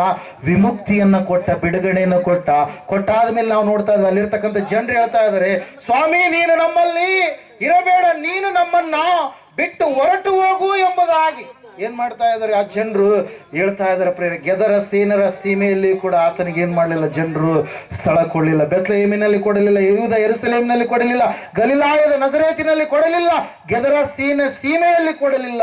ಸಮಾರ್ಯಕ್ಕೆ ಆತನು ಹಾದು ಹೋಗಬೇಕಾದಂತ ಒಂದು ಸಂದರ್ಭ ಬಂದಾಗ ಲೂಕನ ಬರೆದ ಸುವಾರ್ತೆ 9ನೇ ಅಧ್ಯಾಯದಲ್ಲಿ 51ರಿಂದ 56 ವಚನಗಳಲ್ಲಿ ನಾವು ನೋಡುವಾಗ ಆತನು ಯೆರೂಸಲೇಮಿಗೆ ಪ್ರಯಾಣವಾಗಿ ಹೋಗಬೇಕಾದ್ರೆ ಸಮಾರ್ಯ ಗ್ರಾಮದಿಂದ ಹೋದ್ರೆ ಆತನಿಗೆ ಬಹಳ ಶಾರ್ಟ್ ಕಟ್ ರೂಟ್ ಅದು. ಹಲ್ಲೆಲೂಯಾ, ಬಹಳ ಸಮೀಪವಾಗಿರ್ತಕ್ಕಂಥ ರೂಟ್. ಯಾಕಂದ್ರೆ ಆತನು ಈ ಲೋಕವನ್ನ ಬಿಟ್ಟು ತಾನು ಯಾವೊಂದು ಕಾರ್ಯಕ್ಕೋಸ್ಕರ ಬಂದಿದ್ದು ಆ ಕಾರ್ಯವನ್ನ ನೆರವೇರಿಸಬೇಕಾದ್ರೆ ಅದಕ್ಕಾಗಿ ಆತನು ಯೆರೂಸಲೇಮಿಗೆ ಹೋಗಬೇಕಾಗಿದೆ. ಅಂತಹ ಸಮಯದಲ್ಲಿ ನಾವು ನೋಡ್ತಾ ಇದ್ದೇವೆ ಅಲ್ಲಿರ್ತಕ್ಕಂಥ ಸಮಾರ್ಯದವರು ಏನ್ ಮಾಡಲಿಲ್ಲ ಅಂತ, ಆತನನ್ನ ಸೇರಿಸಿಕೊಳ್ಳಲಿಲ್ಲ. ಕಾರಣ ಏನಂತಂದ್ರೆ ಯಹೂದ್ಯರಿಗೂ ಸಮಾರ್ಯರಿಗೂ ಏನಿಲ್ಲ ರೀ, ಅವರಿಗೆ ಹೊಂದಾಣಿಕೆ ಇಲ್ಲ. ಅವರು ಒಬ್ಬರನ್ನೊಬ್ಬರು ಏನ್ ಮಾಡಲ್ಲ, ಸೇರಿಸಿಕೊಳ್ತಾ ಇಲ್ಲ. ಯಾಕಂದ್ರೆ ಸಮಾರ್ಯರು ಎಂಥ ಜನರವರು, ಮಿಕ್ಸಪ್ ಆಗಿರ್ತಕ್ಕಂಥ ಜನರು, ದೇವರನ್ನ ನಂಬಲಾರದ ಜನರ ಸಂಗಡ ಅವ್ರು ಏನ್ ಮಾಡ್ಕೊಂಡಿದ್ದಾರೆ, ಮದುವೆಗಳನ್ನ ಮಾಡಿಕೊಂಡು ದೇವರಿಗೆ ವಿರುದ್ಧವಾದಂಥ ರೀತಿಯಲ್ಲಿ ಜೀವಿಸಿದ ಕಾರಣಕ್ಕಾಗಿ ಸಮಾರ್ಯದವರ ಸಂಗಡ ಯಹೂದ್ಯರು ಬಳಕೆಯಲ್ಲಿ ಇರ್ತಾ ಇರಲಿಲ್ಲ. ಪ್ರಿಯರೇ, ಹಲ್ಲೆಲೂಯಾ.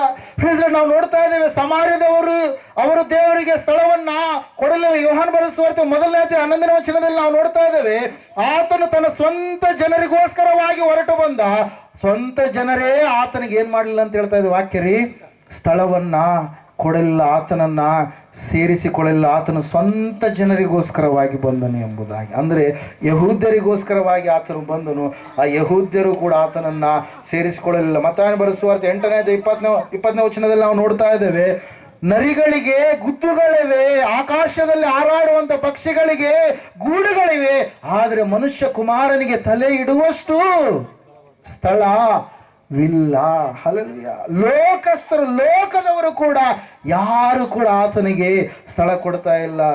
ಸಹೋದರಿಯೇ, ಇವತ್ತು ನೀನಾದರೂ ಯೇಸುವಿಗೆ ನಿನ್ನಲ್ಲಿ ಸ್ಥಳವನ್ನು ಕೊಡುವಂತ ವ್ಯಕ್ತಿ ಆಗ್ತಿ. ಇವತ್ತಾದ್ರೂ ನೀನು ದೇವರಿಗೆ ನಿನ್ನ ಹೃದಯದಲ್ಲಿ ಸ್ಥಳವನ್ನ ಕೊಡುವಂತ ವ್ಯಕ್ತಿ ಆಗ್ತಿ. ಶಾರೀರಿಕವಾಗಿ ಯೇಸು ಕ್ರಿಸ್ತನು ಈ ಲೋಕಕ್ಕೆ ಹೊರಟು ಬಂದಾಗ ಆತನಿಗೆ ಸ್ಥಳವಿಲ್ಲ. ಇವತ್ತಿನ ದಿವಸ ಆಧ್ಯಾತ್ಮಿಕವಾಗಿ ಆತ್ಮೀಯವಾಗಿ ಆತನು ನಮ್ಮ ಮಧ್ಯದಲ್ಲಿದ್ದಾನೆ. ಇವತ್ತಾದ್ರೂ ನೀನು ಆತನಿಗೆ ಸ್ಥಳ ಕೊಡ್ತೀಯ. ಹಲ್ಲೆಲೂಯಾ.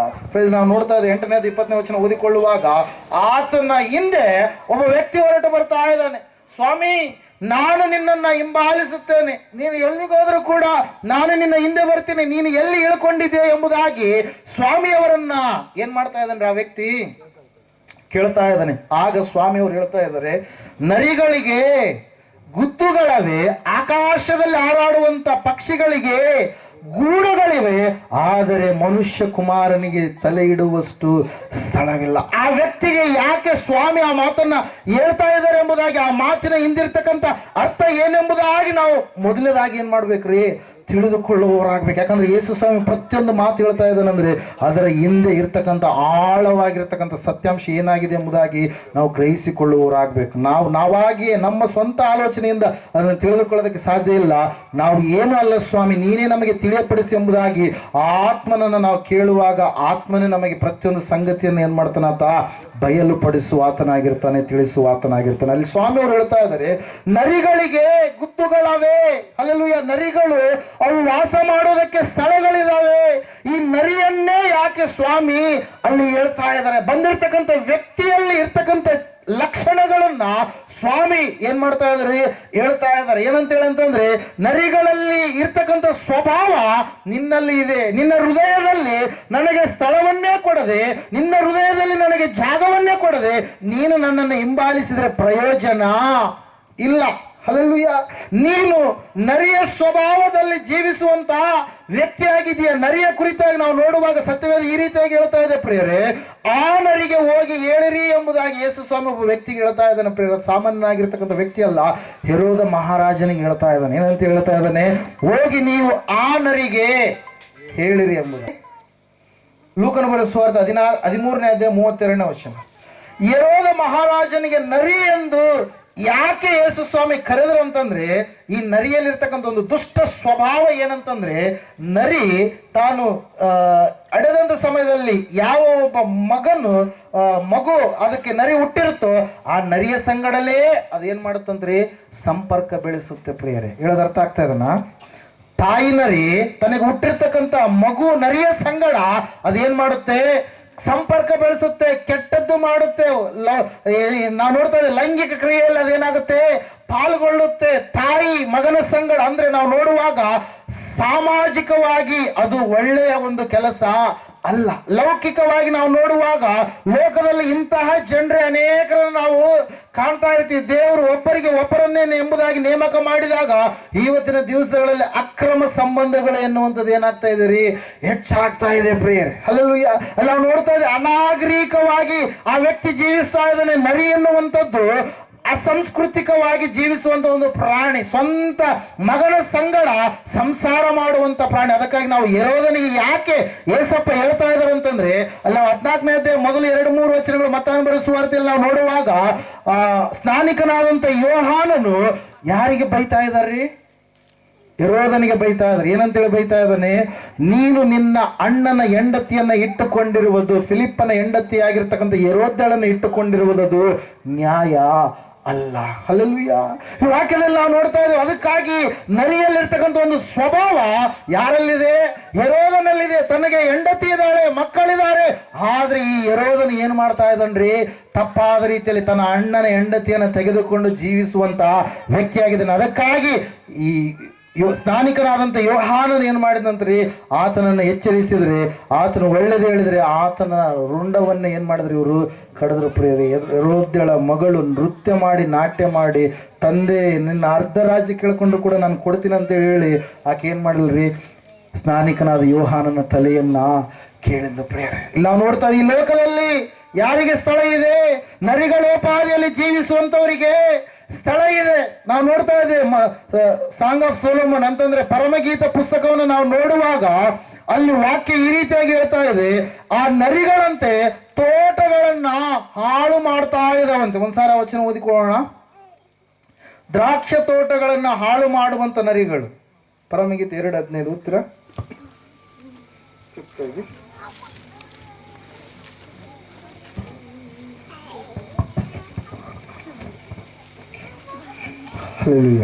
ತೋಟಗಳನ್ನ ಹಾಳು ಮಾಡುವ ನರಿ ಮರಿಗಳನ್ನು ಹಿಡಿಯಿರಿ, ನಮ್ಮ ತೋಟಗಳು ಹೂವಾಗಿವೆ ಎಂಬುದಾಗಿ. ಹಲ್ಲೆಲೂಯಾ. ಏನ್ ಮಾಡ್ತಾವ್ರಿ, ತೋಟಗಳನ್ನ ಹಾಳು ಮಾಡುವಂತ ನರಿಗಳು. ಇವತ್ತು ತೋಟ ಅಂದ್ರೆ ಯಾವುದಕ್ಕೆ ಸಾದೃಶ್ಯ, ದ್ರಾಕ್ಷಿ ತೋಟ ಯಾವುದಕ್ಕೆ ಸಾದೃಶ್ಯ, ಸಭೆಗೆ ಸಾದೃಶ್ಯ. ಹಲ್ಲೆಲೂಯಾ. ನಾನೇ ನಿಜವಾದ ದ್ರಾಕ್ಷಿ ಬಳ್ಳಿ, ನನ್ನ ತಂದೆ ತೋಟಗಾರ, ನನ್ನಲ್ಲಿದ್ದು ಫಲ ಕೊಡುವ ಪ್ರತಿಯೊಂದು ಕೊಂಬೆಯನ್ನು ಹೆಚ್ಚು ಫಲ ಕೊಡುವ ಹಾಗೆ ಮಾಡ್ತಾನೆ, ಫಲ ಕೊಡಲಾರದ ಪ್ರತಿಯೊಂದು ಕೊಂಬೆಯನ್ನು ಕಡಿದು ಆತನ ಏನ್ ಮಾಡ್ತಾನೆ, ಬಿಸಾಕ್ತಾನೆ. ಹಲ್ಲೆಲೂಯಾ. ಇಲ್ಲ ನೋಡ್ತಾ ಇದೆ ಪ್ರಿಯರೇ, ನರಿ ಎಂತ ನರಿ ಇದು? ಸಭೆಯನ್ನ ಹಾಳು ಮಾಡುವಂತ ನರಿ.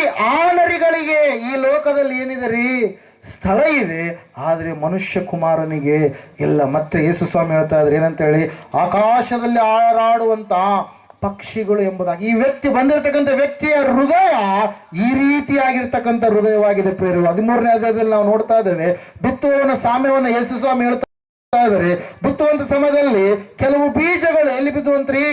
ದಾರಿಯ ಮಗ್ಗುಲಲ್ಲಿ ಬಿದ್ದು. ಇನ್ನೂ ಕೆಲವು ಬೀಜಗಳು ಎಲ್ಲಿ ಬಿದ್ದುವಂತ್ರಿ? ಬಂಡೆ ನೆಲದ ಮೇಲೆ ಬಿದ್ದು. ಇನ್ನೂ ಕೆಲವು ಬೀಜಗಳು ಎಲ್ಲಿ ಬಿದ್ದುವಂತ್ರಿ? ಮುಳ್ಳು ಗಿಡಗಳಲ್ಲಿ ಬಿದ್ದು.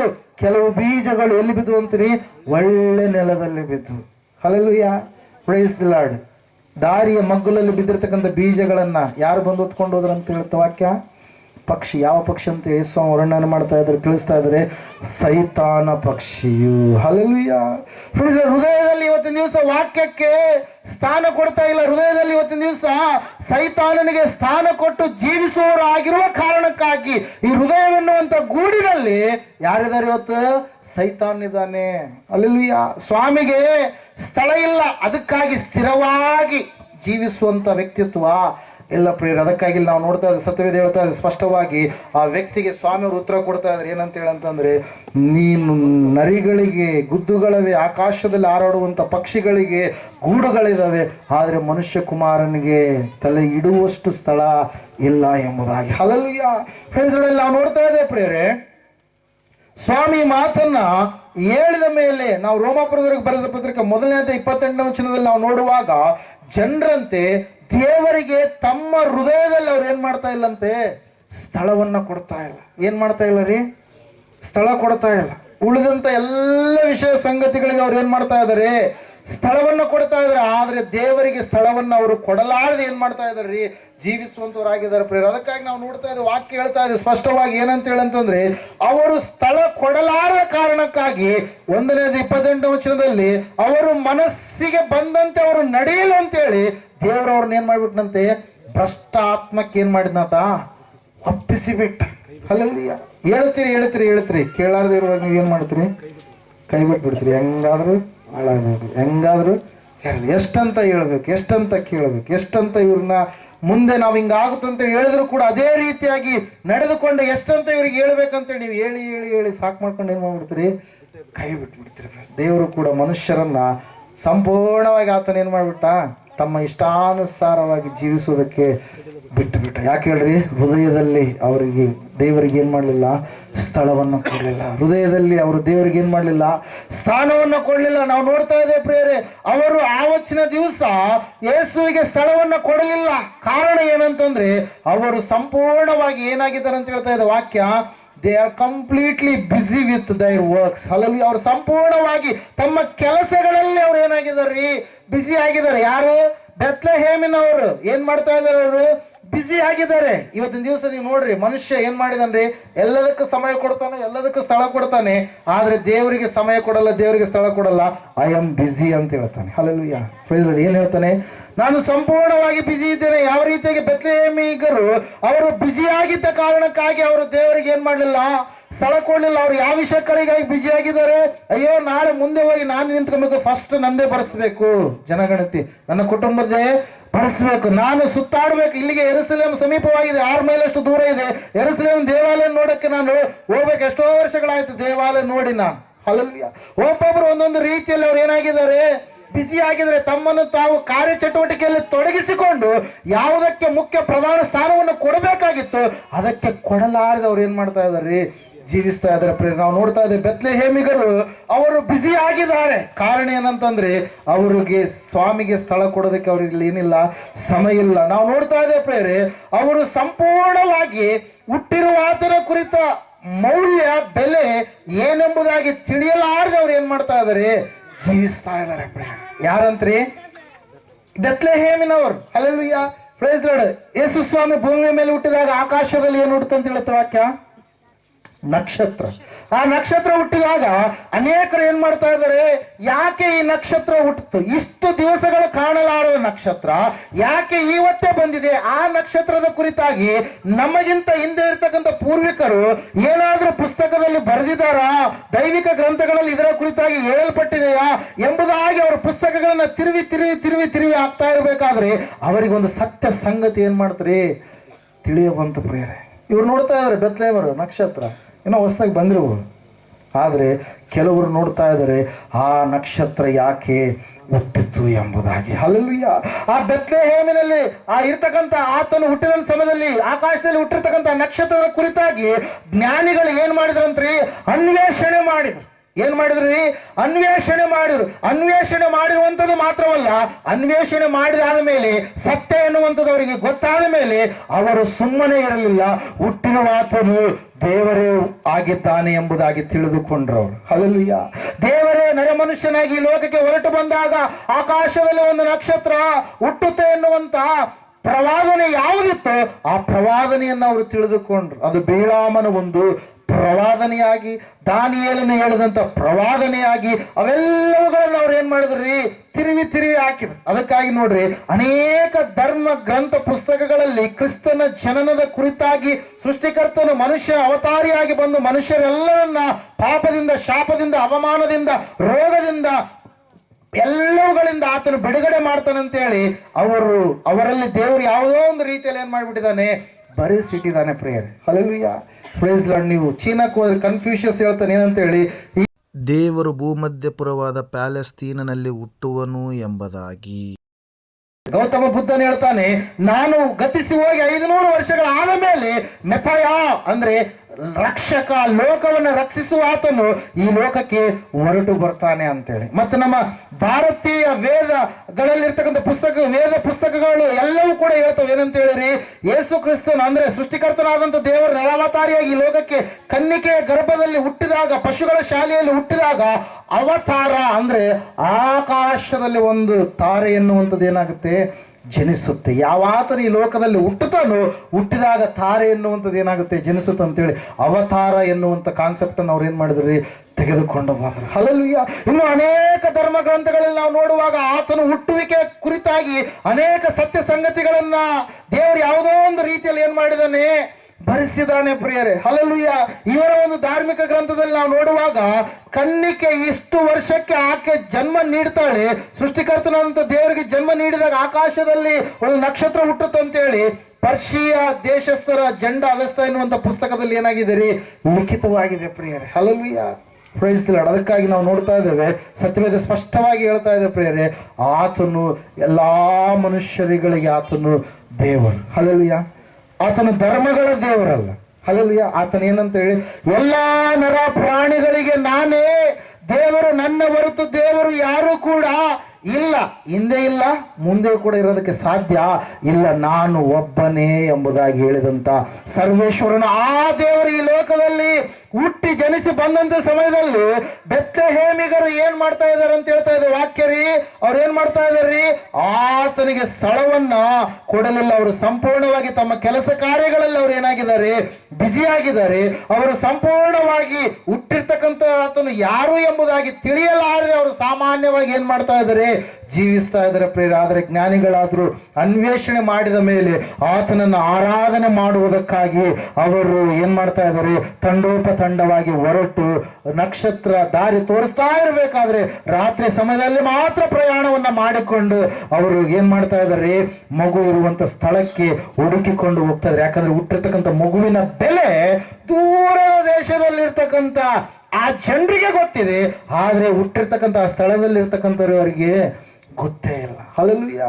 Price the lord. ಅವರು ಅನ್ವೇಷಣೆ ಮಾಡಿ ಆರಾಧನೆ ಮಾಡುವುದಕ್ಕಾಗಿ ಮಗುವಿನ ಸಮೀಪಕ್ಕೆ ಬಂದು ಮಗುವಿನ ತಾಯಿಯನ್ನ ಆರಾಧನೆ ಮಾಡಲಿಲ್ಲ, ಆ ಮಗುವನ್ನೇ ಅವ್ರು ಏನ್ ಮಾಡಿದ್ರಂತೆ, ಅಡ್ಡ ಬಿದ್ದು ಆರಾಧನೆ.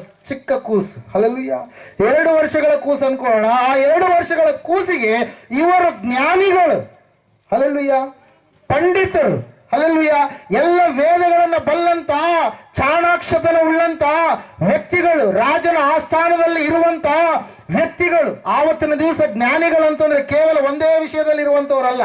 ಏನ್ರಿ, ಅವರಿಗೆ ಮೆಡಿಕಲ್ ವಿಷಯವಾಗಿ ಕೂಡ ಅವರಿಗೆ ಜ್ಞಾನ ಇರುತ್ತೆ, ಅವರಿಗೆ ರಾಜಕೀಯ ವಿಷಯವಾಗಿ ಜ್ಞಾನ ಇರುತ್ತೆ, ಅವರಿಗೆ ರಾಜ್ಯವನ್ನು ಯಾವ ರೀತಿಯಾಗಿ ಆಳ್ವಿಕೆ ಮಾಡಬೇಕೆನ್ನುವಂತ ಜ್ಞಾನ ಇರುತ್ತೆ, ಪುಸ್ತಕಗಳನ್ನ ಚರಿತ್ರೆಗಳನ್ನು ಯಾವ ರೀತಿಯಾಗಿ ಬರೀಬೇಕೆನ್ನುವಂತಹ ಜ್ಞಾನ ಇರುತ್ತೆ, ಪದ್ಯಗಳನ್ನ ಕವಿತ್ವವನ್ನು ಯಾವ ರೀತಿಯಾಗಿ ರಚಿಸಬೇಕೆನ್ನುವಂತಹ ಜ್ಞಾನ ಇರುತ್ತೆ, ಲೆಕ್ಕಗಳ ಜ್ಞಾನ ಇರುತ್ತೆ, ಎಲ್ಲ ಜ್ಞಾನ ಅಲ್ಲಿ. ಯಾಕಂದ್ರೆ ಆ ರೀತಿಯಾಗಿ ಟೀಚಿಂಗ್ ಆವತ್ತಿನ ದಿವಸಗಳಲ್ಲಿ ಇತ್ತು ಪ್ರೇರ್. ನೀವು ಸುಮಾರು ವರ್ಷಗಳ ಹಿಂದೆ ಅಂದರೆ ದೊಡ್ಡಪ್ಪರು ಚಿಕ್ಕವರಾಗಿರುವಾಗ ಪ್ರಾರಂಭವಾಗಿ ಸ್ಕೂಲ್ಗಳು ಪ್ರಾರಂಭವಾದಂಥ ಈ ದಿವಸಗಳಲ್ಲಿ ಒಬ್ಬರೇ ಟೀಚರ್ ಇರ್ತಾರೆ, ಅವರೇ ಎಲ್ಲ ಸಬ್ಜೆಕ್ಟ್ ಹೇಳ್ತಿದ್ರು. ಸಿಂಪಲ್ ಆಗಿ ನಾವು ಅರ್ಥ ಮಾಡ್ಕೊಬೇಕು. ಅಲ್ಲಿಯ ಏನು ಮಾಡ್ತಿದ್ರಿ, ಇವಾಗಿನ ಥರ ಪ್ರತಿಯೊಂದು ಒಂದೊಂದು ಸಬ್ಜೆಕ್ಟ್ಗೆ ಒಂದೊಂದು ಟೀಚರ್ ಇರ್ತಾ ಇದ್ದಿಲ್ಲ. ಒಬ್ಬಾತನೇ ಎಲ್ಲ ಸಬ್ಜೆಕ್ಟ್ಗಳು ಕನ್ನಡ ಆತನೇ ಹೇಳ್ತಿದ್ದ, ಇಂಗ್ಲೀಷ್ ಆತನೇ ಹೇಳ್ತಿದ್ದ, ಹಿಂದಿನೂ ಆತನೇ ಹೇಳ್ತಿದ್ದ, ಗಣಿತನೂ ಆತನೇ ಹೇಳ್ತಿದ್ದ, ಸಮಾಜನ ಆತನೇ ಹೇಳ್ತಿದ್ದ, ವಿಜ್ಞಾನ ಕೂಡ ಆತನೇ ಹೇಳ್ತಿದ್ದ. ಒಬ್ಬ ಆತನೇ. ಅಲ್ಲಲ್ವಿಯ ಪ್ರೇಸಲ್ಲಿ ನಾವು ನೋಡ್ತಾ ಇದ್ದೀವಿ, ಆವತ್ತಿನ ದಿವಸದಲ್ಲಿ ಪಾಂಡಿತ್ಯವನ್ನು ಪಡೆದಿರ್ತಕ್ಕಂಥ ಇವರು ಎಲ್ಲರೂ ಏನ್ ಮಾಡಿದ್ರಂತ್ರಿ, ಆ ಮಗುವಿಗೆ ಅಡ್ಡ ಬಿದ್ದು ಏನ್ ಮಾಡ್ತಾ ಇದ್ರಂತೆ, ಆರಾಧನೆ ಮಾಡ್ತಾ ಇದ್ದಾರೆ. ಅವರ ಜ್ಞಾನ ಸ್ವಾಮಿಗೆ ಅಡ್ಡವಾಗಿ ಅವರಿಗೆ ಬರಲಿಲ್ಲ. ಅವರ ಸ್ಟೇಟಸ್, ಅವರು ದೊಡ್ಡದಾಗಿರ್ತಕ್ಕಂಥ ಶ್ರೀಮಂತಿಕೆಯನ್ನು ಉಳ್ಳಂತ ವ್ಯಕ್ತಿಗಳು, ಅವ್ರಿಗೆ ಏನ್ ಮಾಡಲಿಲ್ಲ, ಅದು ಅಡ್ಡ ಬರಲಿಲ್ಲ. ಅವ್ರು ಹಂಗೆ ಬರಲಿಲ್ಲ. ಏನ್ ಮಾಡಿದ್ರಂತೆ, ಅರ್ಪಣೆ ಮಾಡುವುದಕ್ಕಾಗಿ ಆ ಮಗುವಿನ ಸಮೀಪಕ್ಕೆ ಅವರು ಬಂದಿದ್ರು, ಅನ್ವೇಷಣೆ ಮಾಡಿದ್ರು, ಆರಾಧಿಸಿದ್ರು, ಅರ್ಪಣೆಯನ್ನ ಮಾಡಿದ್ರು, ಗಂಟುಗಳನ್ನು ಬಿಚ್ಚಿ ಅವರು ತಮ್ಮ ಜ್ಞಾನದಿಂದ ಅವ್ರು ಏನ್ ಮಾಡಿದ್ರು, ಮಗುವಿಗೆ ಏನನ್ನ ಕೊಟ್ರಿ, ಚಿನ್ನ, ಧೂಪ, ರಕ್ತ ಬೋಳಗಳನ್ನ ಕಾಣಿಕೆಯಾಗಿ ಕೊಟ್ರು. ಚಿನ್ನ, ಆತನು ರಾಜನಾಗಿ ಲೋಕಕ್ಕೆ ಹೊರಟು ಬಂದಿದ್ದಾನೆ. ಹುಟ್ಟಿರುವ ಆತನು ಯಾರು, ರಾಜನು. ಯಾವ ರಾಜನು, ಇಡೀ ಏನಂತ ಹೇಳ್ತಾರೆ, ಜಗತ್ತು, ವಿಶ್ವ, ಇಡೀ ಲೋಕಕ್ಕೆಲ್ಲ ಮಹಾರಾಜನು. ಆ ಒಬ್ಬಾತನ ರಾಜನು, ಆತನು ಹುಟ್ಟಿ ಬಂದಿದ್ದಾನೆ ಅಂತ ಹೇಳಿ ಚಿನ್ನವನ್ನು ಕೊಟ್ರು. ಆಮೇಲೆ ನಾವು ನೋಡ್ತಾ ಇದ್ದೇವೆ, ಆತನಿಗೆ ಏನ್ ಕೊಟ್ರಿ, ಏನ್ ಕೊಟ್ರು, ಸಾಂಬ್ರಾಣಿ ಅಂತ ಹೇಳ್ತೀವಿ. ಏನ್ರಿ, ಧೂಪ. ಆ ಧೂಪ ಎನ್ನುವಂಥದ್ದು ಆತನು ಮಹಾಯಾಜಕ. ಮೂರನೇದು ಇಬ್ರಿಯರಿಗೆ ಬರೆದ ಪತ್ರಿಕೆಯಲ್ಲಿ ನಾವು ನೋಡ್ತಾ ಇದ್ದೇವೆ, ನಮ್ಮ ಮಹಾಯಾಜಕ ಅನುತಾಪವಿಲ್ಲದವನಲ್ಲ, ಆತನು ನಮ್ಮ ಹಾಗೆ ಎಲ್ಲ ಕಷ್ಟಗಳನ್ನು ಆತನ ಏನ್ ಮಾಡಿದ, ಸಹಿಸಿಕೊಂಡ. ನಮಗಿರುವಂತ ಒಬ್ಬ ಮಹಾಯಾಜಕ, ಯಾರು, ಆತನು ಯೇಸು ಕ್ರಿಸ್ತ. ದೇವರಿಗೂ ಮತ್ತು ಮನುಷ್ಯರಿಗೂ ಮಧ್ಯವರ್ತಿಯಾಗಿ ಇರುವುದಕ್ಕಾಗಿ ಲೋಕಕ್ಕೆ ಹೊರಟು ಬಂದಂತ ದೇವರು ಪ್ರಿಯರೇ. ಹಲ್ಲೆಲೂಯಾ. ಆತನಿಗೆ ಮತ್ತೆ ಏನು ಕೊಟ್ರು ಅಂತ ಹೇಳ್ತಾ ಇದೆ, ರಾಜನೆಂಬುದಾಗಿ, ಮಹಾಯಾಜಕನೆಂಬುದಾಗಿ ಕೊಟ್ಟರು. ಮೂರನೇದಾಗಿ ಆತನಿಗೆ ಏನ್ ಕೊಡ್ತಾ ಇದಾರೆ, ರಕ್ತ ಬೋಳವನ್ನು ಕೊಡ್ತಾ ಇದ್ದಾರೆ ಪ್ರಿಯರೇ. ಏನ್ ಕೊಡ್ತಾ ಇದ್ದಾರೆ, ರಕ್ತಬೋಳ. ಅಂದ್ರೆ ಅದು ಔಷಧಿಯ ಗುಣವುಳ್ಳಂಥದ್ದು.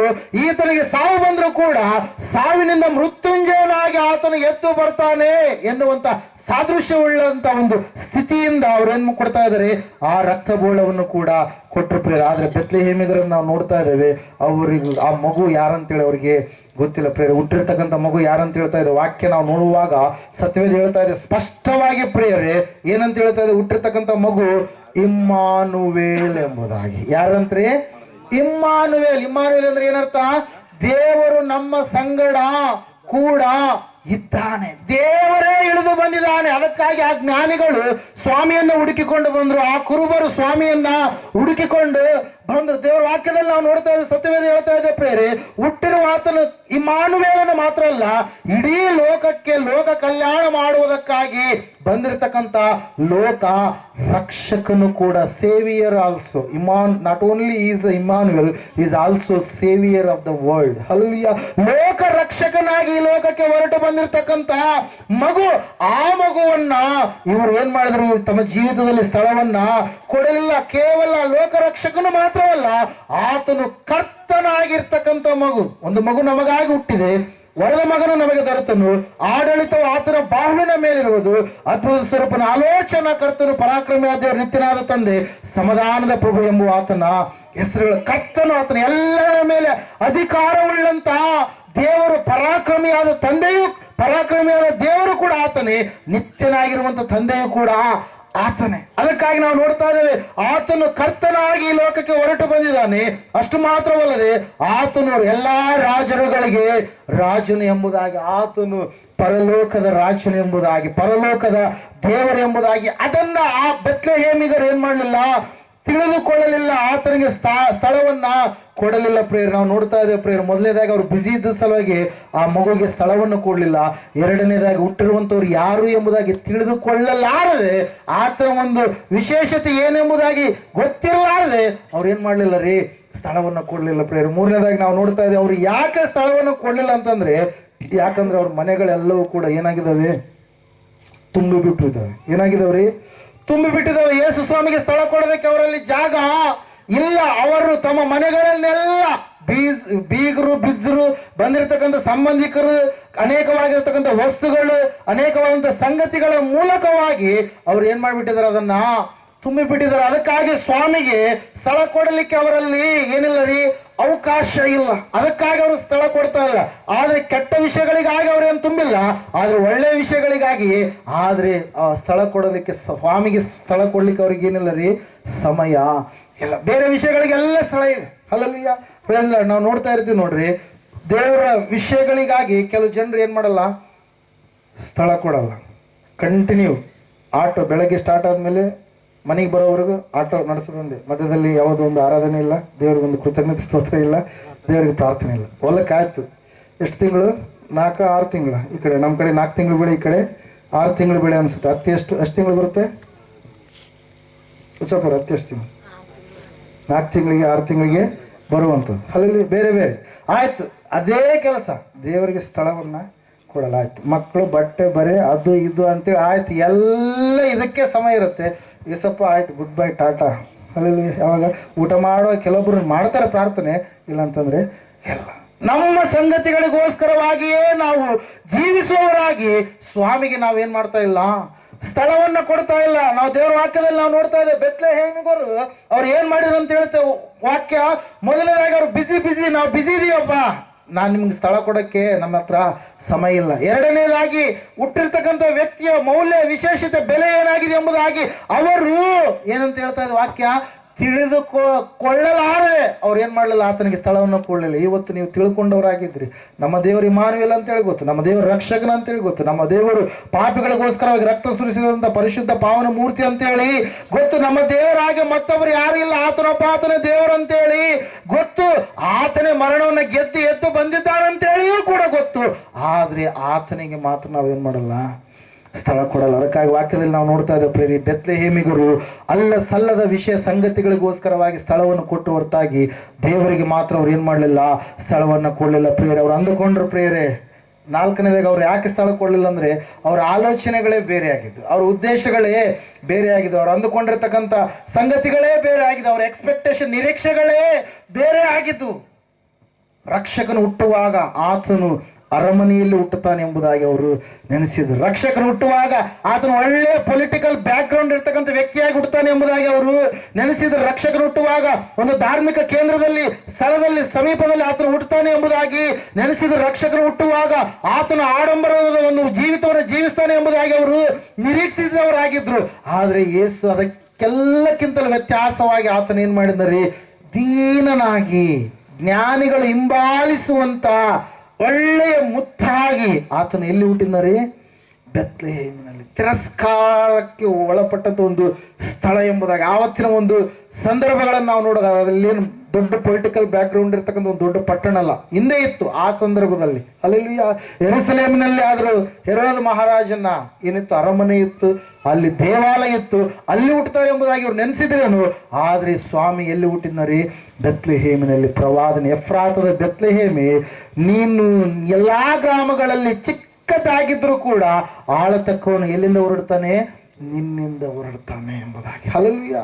ಫ್ರೆಂಡ್ಸ್, ನಮ್ಮ ಆಲೋಚನೆಗಳೇ ಬೇರೆ, ದೇವರ ಆಲೋಚನೆಗಳೇ ಬೇರೆ. ನಾವು ಅಂದುಕೊಳ್ತೀವಿ ಅದು ಇದ್ದು ಅಂತೇಳಿ, ಆದ್ರೆ ದೇವರ ಆಲೋಚನೆಗಳು ಯಾವಾಗಲೂ ಕೂಡ ನಮಗಿಂತ ಉತ್ತಮ, ಉನ್ನತ, ಆಶೀರ್ವಾದಕರವಾಗಿರ್ತಕ್ಕಂಥ ಆಲೋಚನೆಗಳಾಗಿ ಇರ್ತವೆ ಪ್ರೇರೆ. ದೇವರ ವಾಕ್ಯದಲ್ಲಿ ನಾವು ನೋಡ್ತಾ ಇದ್ದೇವೆ ಪ್ರೇರೆ, ಇವರು ನಿರೀಕ್ಷಿಸಿದ್ದೇ ಬೇರೆ, ಅಲ್ಲಿ ಸಂಭವಿಸಿದ್ದೇ ಬೇರೆ. ಇವರು ನಿರೀಕ್ಷಿಸಿದ್ರು ಏನಂತೇಳಿ, ಸ್ವಾಮಿ ಈ ರೀತಿಯಾಗಿ ದೀನನಾಗಿ ಬರೋದಿಲ್ಲ, ಆತನು ಐಶ್ವರ್ಯವಂತನಾಗಿ ಬರ್ತಾನೆ, ಆತನ ಗ್ರ್ಯಾಂಡ್ ಆಗಿ ಬರ್ತಾನೆ ಎಂಬುದಾಗಿ ಅವರು ನೋಡಿದ್ರು. ಆದ್ರೆ ಆತನ ಹೆಂಗ್ ಬಂದರಿ, ದೀನನಾಗಿ ಬಂದ. ಅದಕ್ಕಾಗಿ ಅವರು ಆತನಿಗೆ ಏನ್ ಮಾಡಲಿಲ್ಲ, ಸ್ಥಳ ಕೊಡಲಿಲ್ಲ ಪ್ರೇರೆ. ಇವತ್ತು ಕೂಡ ಸಭೆಯಲ್ಲಿ ನೋಡ್ರಿ, ಹಲ್ಲೆಲೂಯಾ, ಪ್ರೈಸ್ ದಿ ಲಾರ್ಡ್, ದೊಡ್ಡದಾಗಿರ್ತಕ್ಕಂಥ ಕೂಟಗಳಿಗೆ ಮಾತ್ರ ಕೆಲವು ಜನರು ಏನ್ ಮಾಡ್ತಾರೆ, ಪ್ರಾಧಾನ್ಯತೆ ಕೊಡ್ತಾರೆ.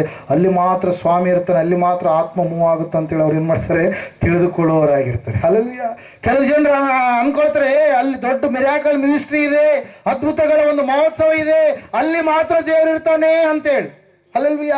ಕೆಲವು ಜನರು ಅಂದುಕೊಳ್ತಾರೆ, ರಾತ್ರಿಯ ಒಂದು ಒಳ್ಳೆಯ ಸಂಗೀತ ಆರಾಧನೆ, ಅಂತ ಒಂದು ಆರಾಧನೆಯಲ್ಲಿ ಮಾತ್ರ ದೇವರು ಮಹಿಮೆಯನ್ನು ಹೊಂದುತ್ತಾನೆ ಎಂಬುದಾಗಿ.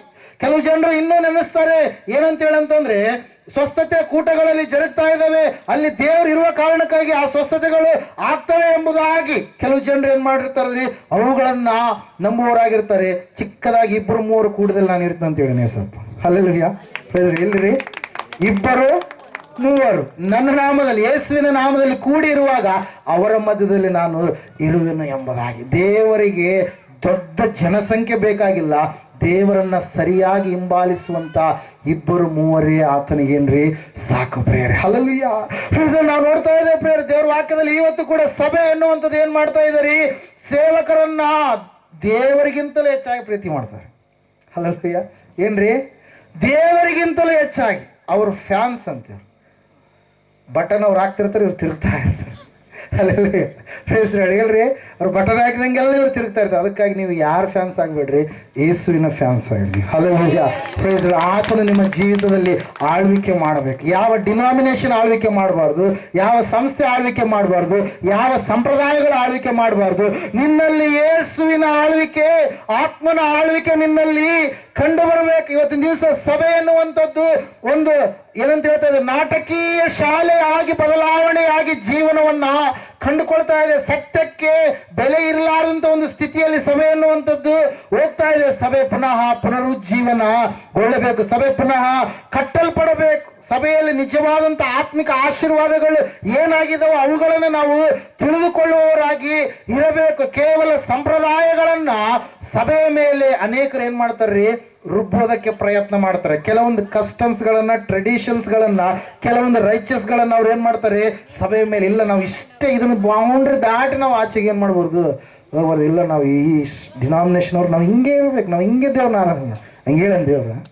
ಅಲ್ಲಲ್ಲಿ ಏಸಪ್ಪ ಹೇಳ್ತಾರೆ 7ನೇ ಅಧ್ಯಾಯ ಮಾರ್ಕೊಂಡ್ರೆ ಸುವಾರ್ತೆಯಲ್ಲಿ ಏನಂತ ಹೇಳಂತಂದ್ರೆ, ನೀವು ಮನುಷ್ಯರ ಕಲ್ಪನೆಗಳ ಕಟ್ಟಳೆಗಳನ್ನ ಬೋಧಿಸುವವರಾಗಿರುವುದರಿಂದ ದೇವರ ವಾಕ್ಯವನ್ನು ನೀವೇನ್ ಮಾಡ್ತಾ ಇದ್ದೀರಿ, ವ್ಯರ್ಥ ಮಾಡುವವರಾಗಿದ್ದೀರಿ. ದೇವರ ವಾಕ್ಯವನ್ನು ನಿರರ್ಥಕ ಪಡಿಸುವಂತವರಾಗಿದ್ದೀರಿ. ದೇವರಿಗೆ ಸನ್ಮಾನ ಮಾಡುವಂಥದ್ದು ಬಿಟ್ಟು, ದೇವರಿಗೆ ಘನತೆ ತರುವಂಥದ್ದನ್ನು ಬಿಟ್ಟು ಕೇವಲ ನಿಮ್ಮ ಆಡಂಬರದಲ್ಲಿ ನೀವು ಮುಳುಗಿ ಹೋಗುವಂತವರಾಗಿ ಇದ್ದೀರಿ. ಅದಕ್ಕಾಗಿ ಸಭೆಯಲ್ಲಿ ಇವತ್ತಿನ ದಿವಸ ರಾಜಕೀಯ ಎನ್ನುವಂಥದ್ದು ಏನಾಗ್ತಾ ಇದ್ದೀರಿ, ನಡೀತಾ ಇದೆ. ಇವತ್ತಿನ ದಿವಸ ಸಭೆಗಳು ರಾಜಕೀಯ ತಾಣಗಳಾಗಿ ಎಲೆಕ್ಷನ್ಸ್ಗಳು ನಡೀತಾ ಇರ್ತವೆ. ಅಷ್ಟುವರೆಗೆ ನಾನೇ ರಾಜ, ನಾನೇ ಎಲ್ಲ ಕಿಂಗ್, ನನ್ನ ಕೈಯಲ್ಲೇ ಎಲ್ಲ ದುಡ್ಡು ದುಡ್ಡು ದುಡ್ಡು. ಏಸಪ್ಪ ಹೇಳಿದಾನೆ, ಒಬ್ಬನು ಧನವನ್ನು ದೇವರನ್ನ ಒಂದೇ ಸಮಯದಲ್ಲಿ ಸೇವಿಸೋದಕ್ಕೆ ಸಾಧ್ಯ ಎಲ್ಲ. ಇವತ್ತು ಸಭೆಯನ್ನ ಹಣ ಎನ್ನುವಂಥದ್ದು ಆಳ್ವಿಕೆ ಮಾಡ್ತಾ ಇದೆ, ಅಲ್ಲಿ ಯೇಸು ಇರಲಿಕ್ಕೆ ಸಾಧ್ಯ ಇಲ್ಲ. ಯೇಸುವನ್ನು ಹಿಂಬಾಲಿಸುವಾಗ ಯೇಸು ಕೊಡುವಂತ ಹಣನೇ ಬೇರೆ, ಆತನು ನಮಗೆ ದಯಪಾಲಿಸುವಂತ ಐಶ್ವರ್ಯವಂತಿಕೆನೇ ಬೇರೆ. ಆದರೆ ಮನುಷ್ಯನ ಇವತ್ತು ಬೇರೊಬ್ಬ ಯೇಸುವನ್ನು ಹಿಂಬಾಲಿಸುವಂತ ವ್ಯಕ್ತಿಗಳಾಗಿ ಅವರು ಮಾರ್ಪಾಟು ಹೊಂದಿ ಜೀವಿಸುವಂತವರಾಗಿ ಇದ್ದಾರೆ ಪ್ರೇರ. ಅದಕ್ಕಾಗಿ ನಾವು ನೋಡ್ತಾ ಇದ್ದೇವೆ, ಸತ್ಯವೇದ ಹೇಳ್ತಾ ಇದೆ ಸ್ಪಷ್ಟವಾಗಿ.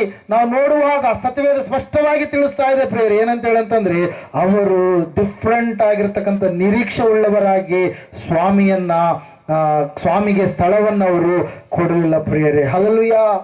ಅದಕ್ಕಾಗಿ ಪ್ರಿಯರೇ, ನಾವು ನೋಡ್ತಾ ಇದ್ದೇವೆ, ಯೇಸು ಸ್ವಾಮಿಗೆ ಇವತ್ತಾದ್ರೂ ನಿನ್ನ ಸ್ಥಳ ಕೊಡುವಂತ ವ್ಯಕ್ತಿಯಾಗಿ, ಯೇಸಪ್ಪನಿಗೆ ಇವತ್ತಾದ್ರೂ ನಿನ್ನ ಸಂಪೂರ್ಣವಾಗಿ ಆತನಿಗೆ ಸ್ಥಾನವನ್ನ, ನಿನ್ನ ಜೀವಿತದಲ್ಲಿ ಸ್ಥಳವನ್ನು ಕೊಡುವಂತ ವ್ಯಕ್ತಿಯಾಗಿ ನೀನು ಕೇಳಬಹುದು, ಯೇಸುವಿಗೆ ನಾನು ಯಾವ ರೀತಿಯಾಗಿ ಸ್ಥಳ ಕೊಡೋದಕ್ಕೆ ಸಾಧ್ಯ? ಯೇಸುವಿಗೆ ನಾನು ಸ್ಥಳ ಕೊಡಲಾರದೆ ಇವತ್ತಿನವರೆಗೆ ನಾನು ಜೀವಿಸಿದವನಾಗಿದ್ದೇನಾ?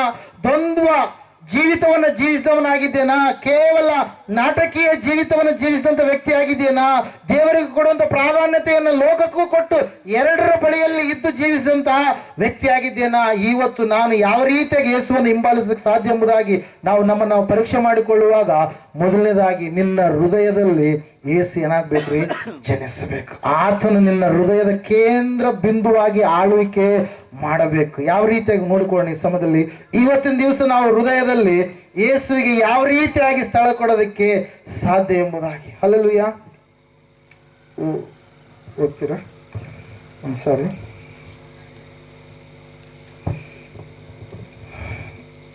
ಜಾನ್ ಚಾಪ್ಟರ್ 1 ಯೋಹಾನ್ ಬರೆದ ಸುವಾರ್ತೆ 1ನೇ ವಚನ. ಆದಿಯಲ್ಲಿ ವಾಕ್ಯವಿತ್ತು, ಆ ವಾಕ್ಯವು ದೇವರ ಬಳಿಯಲ್ಲಿತ್ತು, ಆ ವಾಕ್ಯವು ದೇವರಾಗಿತ್ತು. ಆ ವಾಕ್ಯವೆಂಬ ಆತನು 14ನೇ ವಚನ, ನರ ಅವತಾರಿಯಾಗಿ ಬಂದು ನಮ್ಮ ಮಧ್ಯದಲ್ಲಿ ಆತನು ವಾಸ ಮಾಡಿದನು ಎಂಬುದಾಗಿ. ಹಲ್ಲೆಲೂಯಾ. ಏನ್ರಿ? ಆದಿಯಲ್ಲಿ ಏನಿತ್ತು? ವಾಕ್ಯವಿತ್ತು. ಆ ವಾಕ್ಯವೇನಾಗಿತ್ತು? ದೇವರ ಬಳಿಯಲ್ಲಿತ್ತು. ದೇವರ ಬಳಿಯಲ್ಲಿರ್ತಕ್ಕಂಥ ಆ ವಾಕ್ಯ ಏನಾಗಿತ್ತು? ದೇವರಾಗಿತ್ತು. ಮತ್ತೆ ಆ ವಾಕ್ಯ ಏನಾಯ್ತು ಅಂತ ಹೇಳ್ತಾ ಇದೆ ವಾಕ್ಯ, ದೇವರಾಗಿರ್ತಕ್ಕಂಥ ಆ ವಾಕ್ಯ ನರಮನುಷ್ಯನಾಗಿ ಈ ಲೋಕಕ್ಕೆ ಏನಾಯ್ತಂತ್ರಿ, ಅವತರಿಸಿ ಬಂತು. ಹಲ್ಲೆಲೂಯಾ. Praise the lord. ಇವತ್ತಿನ ದಿವಸ ನೀನು ನಿನ್ನ ಜೀವಿತದಲ್ಲಿ ಸ್ವಾಮಿಗೆ ಸ್ಥಳ ಕೊಡಬೇಕಾದ್ರೆ ನೀನು ಮೊದಲನೇದಾಗಿ ವಾಕ್ಯಕ್ಕೆ ಸ್ಥಳ ಕೊಡುವಂತ ವ್ಯಕ್ತಿ ಆಗಿರ್ಬೇಕು. ವಾಕ್ಯ ಅಂದ್ರೆ ಬೇರೆ ಯಾರೂ ಅಲ್ಲ, ಯೇಸುವೇ ವಾಕ್ಯವಾಗಿದ್ದಾನೆ, ಕ್ರಿಸ್ತನೇ ವಾಕ್ಯವಾಗಿದ್ದಾನೆ. ಆತನಿಗೆ ನಿನ್ನ ಹೃದಯದಲ್ಲಿ ಸ್ಥಳ ಕೊಡುವಾಗ ನೀನು ಯೇಸುವಿಗೆ ಸ್ಥಳ ಕೊಟ್ಟಂತ ವ್ಯಕ್ತಿ ಆಗ್ತೀಯ. ದೇವರ ವಾಕ್ಯದಲ್ಲಿ ನಾವು ನೋಡ್ತಾ ಇದ್ದೀವಿ. ಒಂದ್ಸಾರಿ ನಾವು ಓದಿಕೊಳ್ಳೋಣ. ಹಲ್ಲೆಲೂಯಾ. ಓದ್ತೀರಾ? ಪ್ರಕಟಣೆ ಪುಸ್ತಕ 19ನೇ ಅಧ್ಯಾಯ 13ನೇ ವಚನ. ಅಲ್ಲಿ ನಾವು ನೋಡ್ತಾ ಇದ್ದೇವೆ, ರಕ್ತ ಪ್ರೋಕ್ಷಿತನಾಗಿರ್ತಕ್ಕಂಥ ವ್ಯಕ್ತಿ, ಆತನ ಹೆಸರು ಏನಂತ ಹೇಳ್ತಾ ಇದೆ ವಾಕ್ಯ ರೀ, ದೇವರ ವಾಕ್ಯ ಎಂಬುದಾಗಿ. ಪ್ರಕಟಣೆ 19:13 ವಚನವನ್ನು ನಾವು ನೋಡ್ತಾ ಇದ್ದೇವೆ ಪ್ರಿಯರೇ. ಹಲ್ಲೆಲೂಯಾ. ಯೇಸುವಿಗೆ ನಾವು ಇವತ್ತಿನ ದಿವಸ ಸ್ಥಾನವನ್ನು ಯಾವ ರೀತಿಯಾಗಿ ಕೊಡೋದಕ್ಕೆ ಸಾಧ್ಯ? ಆತನಿಗೆ ಸಂಪೂರ್ಣವಾಗಿ ನಮ್ಮ ಹೃದಯದಲ್ಲಿ ವಾಕ್ಯ ಸ್ವರೂಪನಾದಂಥ ದೇವರಿಗೆ ನಮ್ಮ ಹೃದಯದಲ್ಲಿ ಆತನ ವಾಕ್ಯಗಳನ್ನು ಇರಿಸಿಕೊಳ್ಳುವುದರ ಮೂಲಕವಾಗಿ ಆತನಿಗೆ ನಾವು ಸ್ಥಳ ಕೊಡುವವರಾಗಿ ಇರ್ತೀವಿ ಪ್ರಿಯರೇ. ಅದಕ್ಕಾಗಿ ನಾವು ನೋಡ್ತಾ ಇದ್ದೇವೆ, ಎಫೆಸದವರಿಗೆ ಬರೆದ ಪತ್ರಿಕೆ 3ನೇ ಅಧ್ಯಾಯ, ಕೊಲೊಸ್ಸದವರಿಗೆ ಬರೆದ ಪತ್ರಿಕೆ 3ನೇ ಅಧ್ಯಾಯ 16-17 ವಚನಗಳು ಈ ರೀತಿಯಾಗಿ ಹೇಳ್ತಾ ಇದ್ವಿ. ಏನಂತ ಹೇಳಂತಂದ್ರೆ, ಕ್ರಿಸ್ತನ ವಾಕ್ಯ ನಿಮ್ಮಲ್ಲಿ ಸಮೃದ್ಧಿಯಾಗಿ ಏನ್ ಮಾಡ್ಬೇಕಂತೆ, ವಾಸಿಸಲಿ ಎಂಬುದಾಗಿ. ಯಾರು ವಾಸಿಸಬೇಕು ನಮ್ಮ ಹೃದಯದಲ್ಲಿ? ಕ್ರಿಸ್ತನ ವಾಕ್ಯ ವಾಸಿಸಬೇಕು. ಹಲ್ಲೆಲೂಯಾ. ಅನೇಕರ ಹೃದಯಗಳಲ್ಲಿ ಇವತ್ತಿನ ದಿವಸ ಏನಾಗಿದ್ದಾರೆ, ಕ್ರಿಸ್ತನ ವಾಕ್ಯವನ್ನು ನಾವೇನ್ ಮಾಡ್ತಾ ಇಲ್ಲ, ಗ್ರಹಿಸಿಕೊಳ್ತಾ ಇಲ್ಲ. ಕ್ರಿಸ್ತನ ವಾಕ್ಯವನ್ನು ನಾವೇನ್ ಮಾಡ್ತಾ ಇಲ್ಲ, ತುಂಬಿಕೊಳ್ತಾ ಇಲ್ಲ. ಕ್ರಿಸ್ತನಿಗೆ ಕೊಡುವಂತ ಆ ಒಂದು ಔತಣವನ್ನ, ಆ ಒಂದು ಆತಿಥ್ಯವನ್ನ ನಾವು ಬೇರೆ ಎಲ್ಲ ಸಂಗತಿಗಳಿಗೆ ನಾವೇನ್ ಮಾಡುವಂತವರಾಗಿದ್ದೀವಿ, ಕೊಡುವಂತವರಾಗಿದ್ದೀವಿ ಪ್ರಿಯರೇ. ಅದರ ಸಲುವಾಗಿ ಯೋಹಾನ ಬರೆದ ಸುವಾರ್ತೆ 8ನೇ ಅಧ್ಯಾಯ 37ನೇ ವಚನದಲ್ಲಿ ಯೇಸು ಸ್ವಾಮಿ ಹೇಳ್ತಾ ಇದ್ದಾರೆ, ನೀವು ಅಬ್ರಹಾಮನ ವಂಶಸ್ಥರೇ ಆಗಿದ್ದೀರಿ ನಿಜ, ಆದರೆ ನನ್ನ ವಾಕ್ಯವು ನಿಮ್ಮಲ್ಲಿ ಯಾಕೆ ಸಾಗಗೊಡಿಸ್ತಾ ಇಲ್ಲ? ನನ್ನ ವಾಕ್ಯವು ನಿಮ್ಮ ಹೃದಯದಲ್ಲಿ ಏನಿಲ್ಲ, ನಿಮಗೆ ಸ್ಥಳ ಇಲ್ಲ. ಅದಕ್ಕಾಗಿ ನೀವು ನನ್ನ ಮಾತನ್ನ ಕೇಳದೆ ನನ್ನನ್ನು ಕೊಲ್ಲಬೇಕೆಂದಿದ್ದೀರಿ ಅಂತ ಹೇಳ್ತಾನೆ ಸ್ವಾಮಿಯಲ್ಲಿ. ಅಲ್ಲಲ್ಲಿ తెలుగులో ఇంకా చాలా బాగుంటుంది మాట. ಏನಂತ ಹೇಳಿ, నా వాక్యము మీలో చోటు నివ్వక నన్ను మీరు చంపగోరుతున్నారు ಅಂತೇಳಿ. ಅಂದ್ರೆ ನೀವು ನನ್ನನ್ನು ಸಾಯಿಸಬೇಕಂತೇಳಿ ಅನ್ಕೊಂಡಿರಿ. ಯಾಕಂದ್ರೆ ನನ್ನ ವಾಕ್ಯ ನಿಮ್ಮಲ್ಲಿ, ನಿಮ್ಮ ಹೃದಯದಲ್ಲಿ ಇಲ್ಲ. మీరు అబ్రహాము వంశస్థులే, కానీ మీరు ఆత్మీయంగా నన్ను అర్థం చేసుకోవట్లేదు ಅಂತೇಳಿ. హల్లెలూయా. ఇలా ನೋಡ್ತಾ ಇದೆ ವಾಕ್ಯ ಹೇಳಿದ ಸತ್ಯವೇದ ಹೇಳ್ತಾ ಇದೆ ಪ್ರೇರೆ. ತೆಲುಗಲ್ಲಿ ಉತ್ತರ ಒಂದ್ಸರಿ 8 కన్నడನೇ ಇಲ್ಲ. హల్లెలూయా. ಏನಂತ ಹೇಳಿ, వాక్యానికి వాళ్ళు చోటు ఇవ్వట్లేదు, వాక్యాన్ని సంపూర్ణంగా వాళ్ళు తెలుసుకోవట్లేదు. అందుకే యేసుని వాళ్ళు ఏమనుకుంటున్నారని ಚಂಪಾలని ಪರಿಪೂರ್ಣಂಗೆ ಏನ್ ಮಾಡಿದ್ರು, ಅವರು ಪ್ಲಾನ್ ಮಾಡಿದ್ರು. ಅಲ್ಲಿಯ ಪ್ರೈಸ್ ಇಲ್ಲ ನೋಡ್ತಾ ಇದ್ದೇವೆ. ದೇವ್ರ ವಾಕ್ಯ ಹೇಳ್ತಾ, ಸತ್ಯವೇದ ಹೇಳ್ತಾ ಇದೆ ಪ್ರೇರ ಸ್ಪಷ್ಟವಾಗಿ. ಏನ್ರಿ, ಆವತ್ತಿನ ದಿವಸ ಅವರು ಏನ್ ಮಾಡಲಿಲ್ಲ, ಹೃದಯದಲ್ಲಿ ವಾಕ್ಯಕ್ಕೆ ಸ್ಥಳ ಕೊಡಲಿಲ್ಲ. ಇವತ್ತಾದ್ರೂ ನೀವು ದೇವರಿಗೆ ಸ್ಥಳವನ್ನು ಯಾವ ರೀತಿಯಾಗಿ ಕೊಡೋದಕ್ಕೆ ಸಾಧ್ಯ ಅಂತಂದ್ರೆ, ವಾಕ್ಯವನ್ನು ನಿಮ್ಮ ಹೃದಯದಲ್ಲಿ ಇಟ್ಟುಕೊಳ್ಳೋದ್ರ ಮೂಲಕ. ವಾಕ್ಯವನ್ನು ಇಟ್ಕೊಳ್ತೀವಿ ಅಂತೇಳಿ ನೀವು ವಾಕ್ಯವನ್ನು ಕೈಕೊಂಡು ನಡೀಲಾರದೆ ಇದ್ರೆ ಪ್ರಯೋಜನ ಇಲ್ಲ. ಇಲ್ಲಿ ನಾವು ನೋಡ್ತಾ ಇದ್ದೇವೆ, ಸತ್ಯವೇದ ಹೇಳ್ತಾ ಇದೆ, ಧರ್ಮೋಪದೇಶಕಾಂಡ ಪುಸ್ತಕ 6ನೇ ಅಧ್ಯಾಯ 6-7 ವಚನಗಳು, ಯೆಹೋಶುವನ ಪ್ರವಾದನ ಗ್ರಂಥ 1ನೇ ಅಧ್ಯಾಯ 8ನೇ ವಚನ ಮತ್ತು ಕೀರ್ತನೆಗಳ ಪುಸ್ತಕ 1ನೇ ಕೀರ್ತನೆ 1ನೇ ಕೀರ್ತನೆಯಲ್ಲಿ ಇರ್ತಕ್ಕಂಥ 2ನೇ ವಚನದಲ್ಲಿ ನಾವು ನೋಡ್ತಾ ಇದ್ದೇವೆ, ಧರ್ಮಶಾಸ್ತ್ರವನ್ನ ಅನುದಿನವೂ ನೀನೇನ್ ಮಾಡ್ಬೇಕು, ಅನುಸರಿಸಿ ನಡೆಯಬೇಕು, ಅದರಲ್ಲಿ ಅತ್ಯಾನಂದ ಪಡುವನಾಗಬೇಕು. ಈ ನನ್ನ ಮಾತುಗಳನ್ನು ನೀನು ಸಂಪೂರ್ಣವಾಗಿ ಕೈಕೊಂಡು ನಡೆದರೆ, ಯೆಹೋಶುವನಿಗೆ ಹೇಳ್ತಾ ಇದ್ದಾನೆ ದೇವರು, ನನ್ನ ಮಾತುಗಳಂದ್ರೆ ಆತನ ವಾಕ್ಯಗಳನ್ನ ನೀನು ಹೃದಯದಲ್ಲಿ ಇಟ್ಟುಕೊಂಡು ಸಂಪೂರ್ಣವಾಗಿ ಕೈಕೊಂಡು ನಡೆದರೆ ನಿನ್ನ ಮುಂದೆ ಯಾವನು ಕೂಡ ನಿಲ್ಲದಕ್ಕೆ ಸಾಧ್ಯ ಇಲ್ಲ. ಎಲ್ಲಾ ಸಮಯದಲ್ಲಿ ನೀನು ಜಯವೀರನಾಗಿ ಇರ್ತಿ ಎಂಬುದಾಗಿ 119ನೇ ಕೀರ್ತನೆ 11ನೇ ವಚನದಲ್ಲಿ ನಾವು ನೋಡುವಾಗ ಸತ್ಯವೇದ ಸ್ಪಷ್ಟವಾಗಿ ಹೇಳ್ತಾ ಇದೆ, ನಾನು ನಿನ್ನ ನುಡಿಗಳನ್ನು ನನ್ನ ಹೃದಯದಲ್ಲಿ ಇಟ್ಟುಕೊಂಡಿದ್ದೇನೆ, ಯಾವ ಪಾಪವನ್ನು ನಾನು ಮಾಡುವುದಿಲ್ಲ ಎಂಬುದಾಗಿ. ಹೃದಯದಲ್ಲಿ ವಾಕ್ಯಕ್ಕೆ ಸಂಪೂರ್ಣವಾಗಿ ನೀನು ಜಾಗ ಕೊಟ್ಟಾಗ, ವಾಕ್ಯ ಸಂಪೂರ್ಣವಾಗಿ ನಿನ್ನಲ್ಲಿ ವಾಸಿಸುವಾಗ, ಆ ವಾಕ್ಯ ನಿನ್ನನ್ನು ತಪ್ಪು ಮಾಡದೆ ಪಾಪ ಮಾಡಲಾರದ ಹಾಗೆ ನಿನ್ನನ್ನು ಏನ್ ಮಾಡುತ್ತೆ, ಅದು ಸರಿಯಾದ ದಾರಿಯಲ್ಲಿ ಸರಿಯಾದ ಮಾರ್ಗದಲ್ಲಿ ನಿನ್ನನ್ನು ಏನ್ ಮಾಡುವಂಥದ್ದಾಗಿರುತ್ತೆ, ನಡೆಸುವಂಥದ್ದಾಗಿದೆ. ಅದಕ್ಕಾಗಿ ನಾವು ನೋಡ್ತಾ ಇದ್ದೇವೆ, ಸತ್ಯವೇದ ಹೇಳ್ತಾ ಇದೆ, ಸತ್ಯವೇದದಲ್ಲಿ ಸ್ಪಷ್ಟವಾಗಿ ಏನಂತ ಹೇಳಂದ್ರೆ, ಯೋಹಾನ ಬರೆದ ಸುವಾರ್ತೆ 14ನೇ ಅಧ್ಯಾಯ 23ನೇ ವಚನದಲ್ಲಿ, ನನ್ನ ವಾಕ್ಯವನ್ನು ನೀವು ಕೈಕೊಂಡು ಪ್ರೀತಿಯುಳ್ಳವರಾಗಿ ನೀವು ನಡೆದುಕೊಳ್ಳುವಾಗ ನಾನು ನನ್ನ ತಂದೆಯು ಬಂದು ನಿಮ್ಮ ಹೃದಯದಲ್ಲಿ ನಾವೇನ್ ಮಾಡ್ತೀವಿ, ಬಿಡಾರ ಮಾಡಿಕೊಳ್ಳುವೆವು ಎಂಬುದಾಗಿ. ಅದಕ್ಕಾಗಿ ಯೇಸು ತಡ್ತಾ ಇದ್ದಾನೆ. 3ನೇ ಅಧ್ಯಾಯ 20ನೇ ವಚನ ಪ್ರಕಟಣೆ ಪುಸ್ತಕದಲ್ಲಿ ಏನಂತೇಳಿ, ಇಗೋ ಯಾವನಾದರೂ ನನ್ನ ಸ್ವರವನ್ನ ಕೇಳಿ ಬಾಗಿಲನ್ನ ತೆರೆದರೆ ನಾನು ಬಂದು ಅವನ ಸಂಗಡ ವಾಸಿಸುವೆನು, ನಾನು ಬಂದು ಅವನ ಸಂಗಡ ಊಟ ಮಾಡುವೆನು ಎಂಬುದಾಗಿ. ದೇವರು ತಟ್ತಾ ಇದ್ದಾನೆ. ಆದ್ರೆ ನಾವೇನು ಮಾಡಿದ್ದೀವಿ? ಆವತ್ತಿನ ದಿವಸ ಬೆತ್ಲೆಹೇಮರು ಬಾಗಿಲು ಮುಚ್ಚಿದಾಗ ನಾವೆಲ್ಲರೂ ಮುಚ್ಚಿಬಿಟ್ಟಿವಿ. ಅವರೆಲ್ಲ ಬಾಗಿಲುಗಳು ಹೊಡೆದ್ರು. ಯಾರು? ಮರಿಯಳು, ಯೋಸೆಫ್ ಎಲ್ಲ ಬಾಗಿಲುಗಳು ಹೊಡೆದ್ರೆ ಅವ್ರಿಗೆ ಯಾರು ಬಾಗಿಲು ತೆಗಿತಿದ್ರು? ನಮ್ಮಲ್ಲಿ ಸ್ಥಳ ಇಲ್ಲ. ಹಲ್ಲೆಲೂಯಾ. ತೆಗಿತಿದ್ರು, ನಮ್ಮಲ್ಲಿ ಸ್ಥಳ ಇಲ್ಲ ಅಂತೇಳಿ ಕಾಣಿಸ್ತಿದ್ರು. ಇವತ್ತು ನಾವು ಕೂಡ ಕ್ರಿಸ್ತನಿಗೆ ಸಂಪೂರ್ಣವಾಗಿ ಸ್ಥಳ ಕೊಡಲಾರದ ಹಾಗೆ ನಾವು ಜೀವಿಸುವವರಾಗಿದ್ದೇವೆ. ನಮ್ಮ ಜೀವಿತ ಪರೀಕ್ಷೆ ಮಾಡಿಕೊಳ್ಳೋಣ. ಯಾವ ರೀತಿಯಾಗಿ ನಾವು ಯೇಸುವಿಗೆ ಸ್ಥಳ ಕೊಡೋದಕ್ಕೆ ಸಾಧ್ಯ ಅಂತಂದ್ರೆ, ಮೊದಲನೇದಾಗಿ ದೇವರ ವಾಕ್ಯವನ್ನು ನಮ್ಮ ಹೃದಯದಲ್ಲಿ ತುಂಬಿಟ್ಟುಕೊಳ್ಳೋದ್ರ ಮೂಲಕವಾಗಿ. ಎರಡನೆಯದಾಗಿ ನಾವು ನೋಡ್ತಾ ಇದ್ದೇವೆ, 2 ಕೊರಿಂಥಿ 3ನೇ ಅಧ್ಯಾಯ 17ನೇ ವಚನ ನಾವು ನೋಡುವಾಗ ದೇವರ ವಾಕ್ಯ ಈ ರೀತಿಯಾಗಿ ಹೇಳ್ತಾ ಇದ್ರೆ, ನೀವು ದೇವರ ಆಲಯವಾಗಿದ್ದೀರೆಂದು ದೇವರ ಆತ್ಮನು ನಿಮ್ಮಲ್ಲಿ ವಾಸ ಮಾಡುತ್ತಾನೆಂದು ನಿಮಗೆ ಗೊತ್ತಿಲ್ಲವೋ? ಯಾವನಾದರೂ ದೇವರ ಆಲಯವನ್ನು ಕೆಡಿಸಿದರೆ ಅವನನ್ನ ದೇವರು ಕೂಡ ಕೆಡಿಸುವನು. ದೇವರ ಆತ್ಮ ಯಾರಾಗಿದ್ದಾರೆ?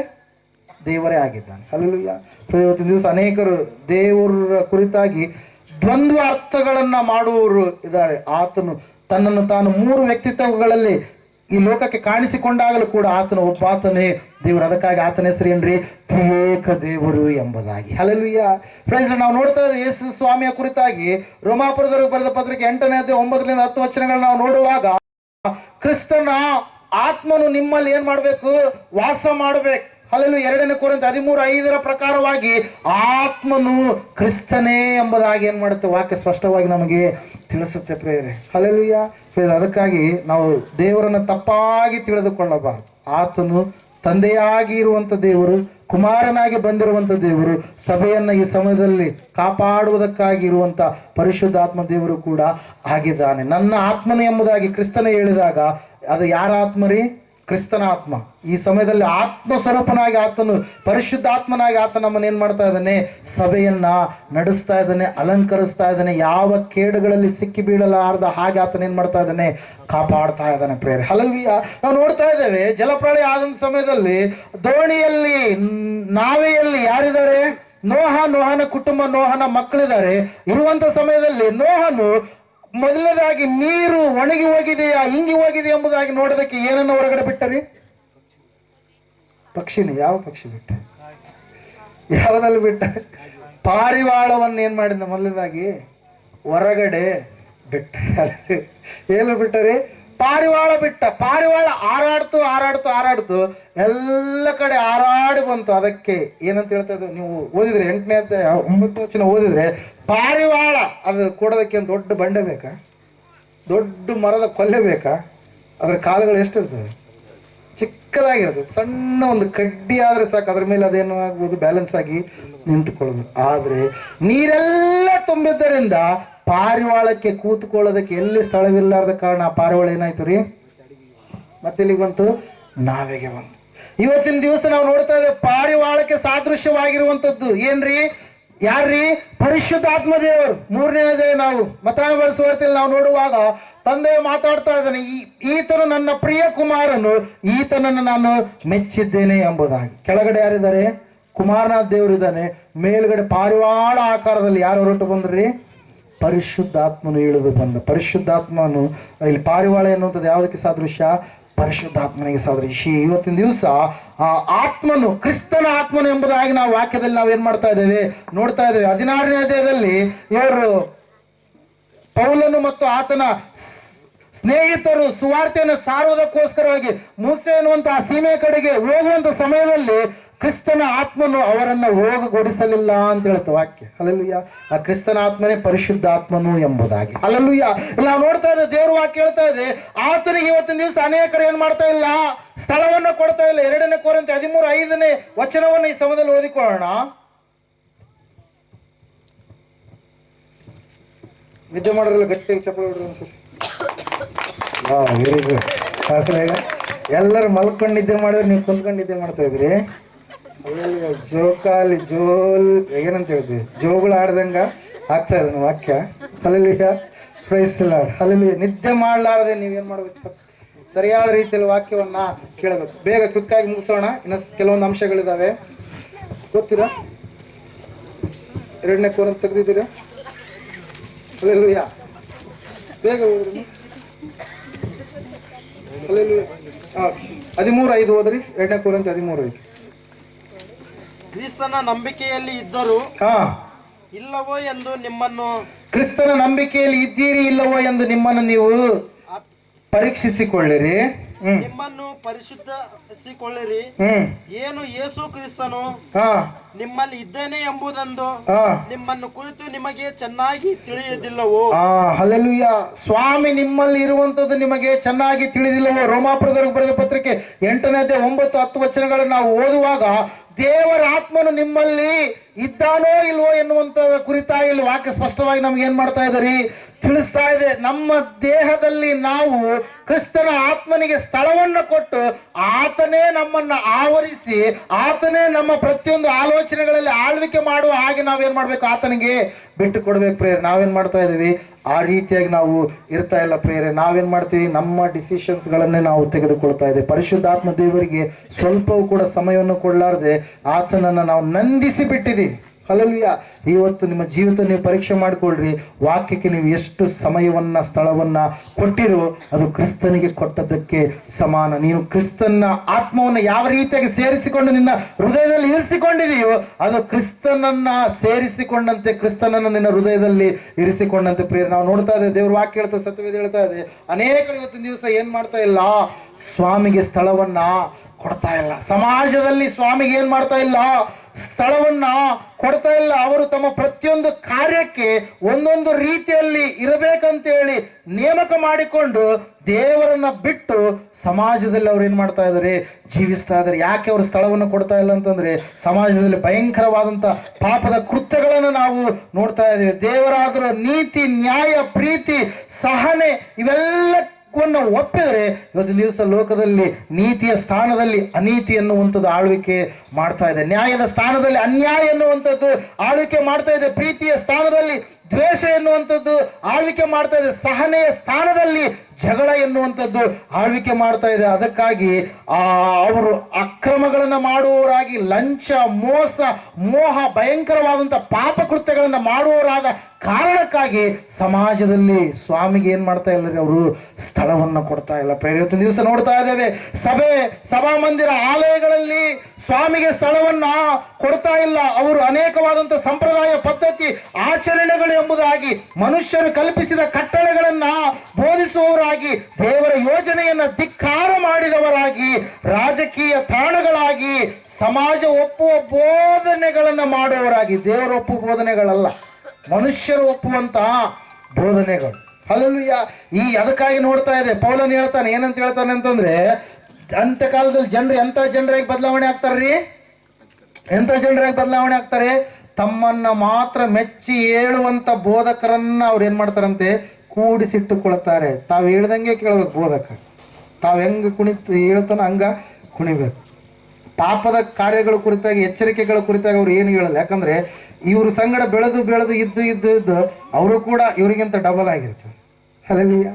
Price lord. ದೇವರ ಆತ್ಮನೂ ಇರಲ್ಲ, ದೇವರ ವಾಕ್ಯಕ್ಕೆ ಜಾಗ ಇರೋದಿಲ್ಲ. ಅದಕ್ಕಾಗಿ ನಾವು ನೋಡ್ತಾ ಇದ್ದೇವೆ, ಸಮಾಜ ಒಪ್ಪುವಂತ ಬೋಧನೆಗಳನ್ನು ಮಾಡುವವರಾಗಿ, ಹೊರಗಿನವರ ಮೇಲೆ ಕರುಣೆ ಇಲ್ಲದೆ ಸ್ವಂತ ಸುಖವನ್ನು ನೋಡಿಕೊಳ್ಳುವವರಾಗಿ, ದೇವರ ಸುವಾರ್ತೆ ಏನಾಗಿದೆಯೋ ಆ ಸುವಾರ್ತೆ ಸಭೆಯ ಬೋಧನೆಯಾಗಿ ಇರದೆ ವಾಕ್ಯವನ್ನ ತಪ್ಪಾಗಿ ಅರ್ಥೈಸಿ ಲೋಭದ ಕುರಿತಾಗಿ, ಐಶ್ವರ್ಯವಂತಿಕೆ ಕುರಿತಾಗಿ, ದೇವರು ಯಾವುದನ್ನ ಬೇಡ ಎಂಬುದಾಗಿ ಹೇಳಿದನ್ನು ಅದನ್ನೇ ಹೆಚ್ಚುವಂತ ತಾಣಗಳಾಗಿ ಇವತ್ತಿನ ದಿವಸ ಸಭೆಗಳು ಏನಾಗ್ತಾ ಇದಾವ್ರಿ, ಬದಲಾವಣೆ ಆಗ್ತಾ ಇದಾವೆ ಪ್ರೇರೆ. ಅದಕ್ಕಾಗಿ ನೋಡ್ರಿ, ಸಭೆಯಲ್ಲಿ ಕ್ರಿಸ್ತನಲ್ಲಿ ಒಬ್ಬ ವ್ಯಕ್ತಿಯನ್ನ ಸಭೆಯಿಂದ ಏನ್ ಮಾಡಿದ್ರಂತ್ರಿ, ದೂರಕ್ಕೆ ಕಳಿಸಿಬಿಟ್ರಂತೆ.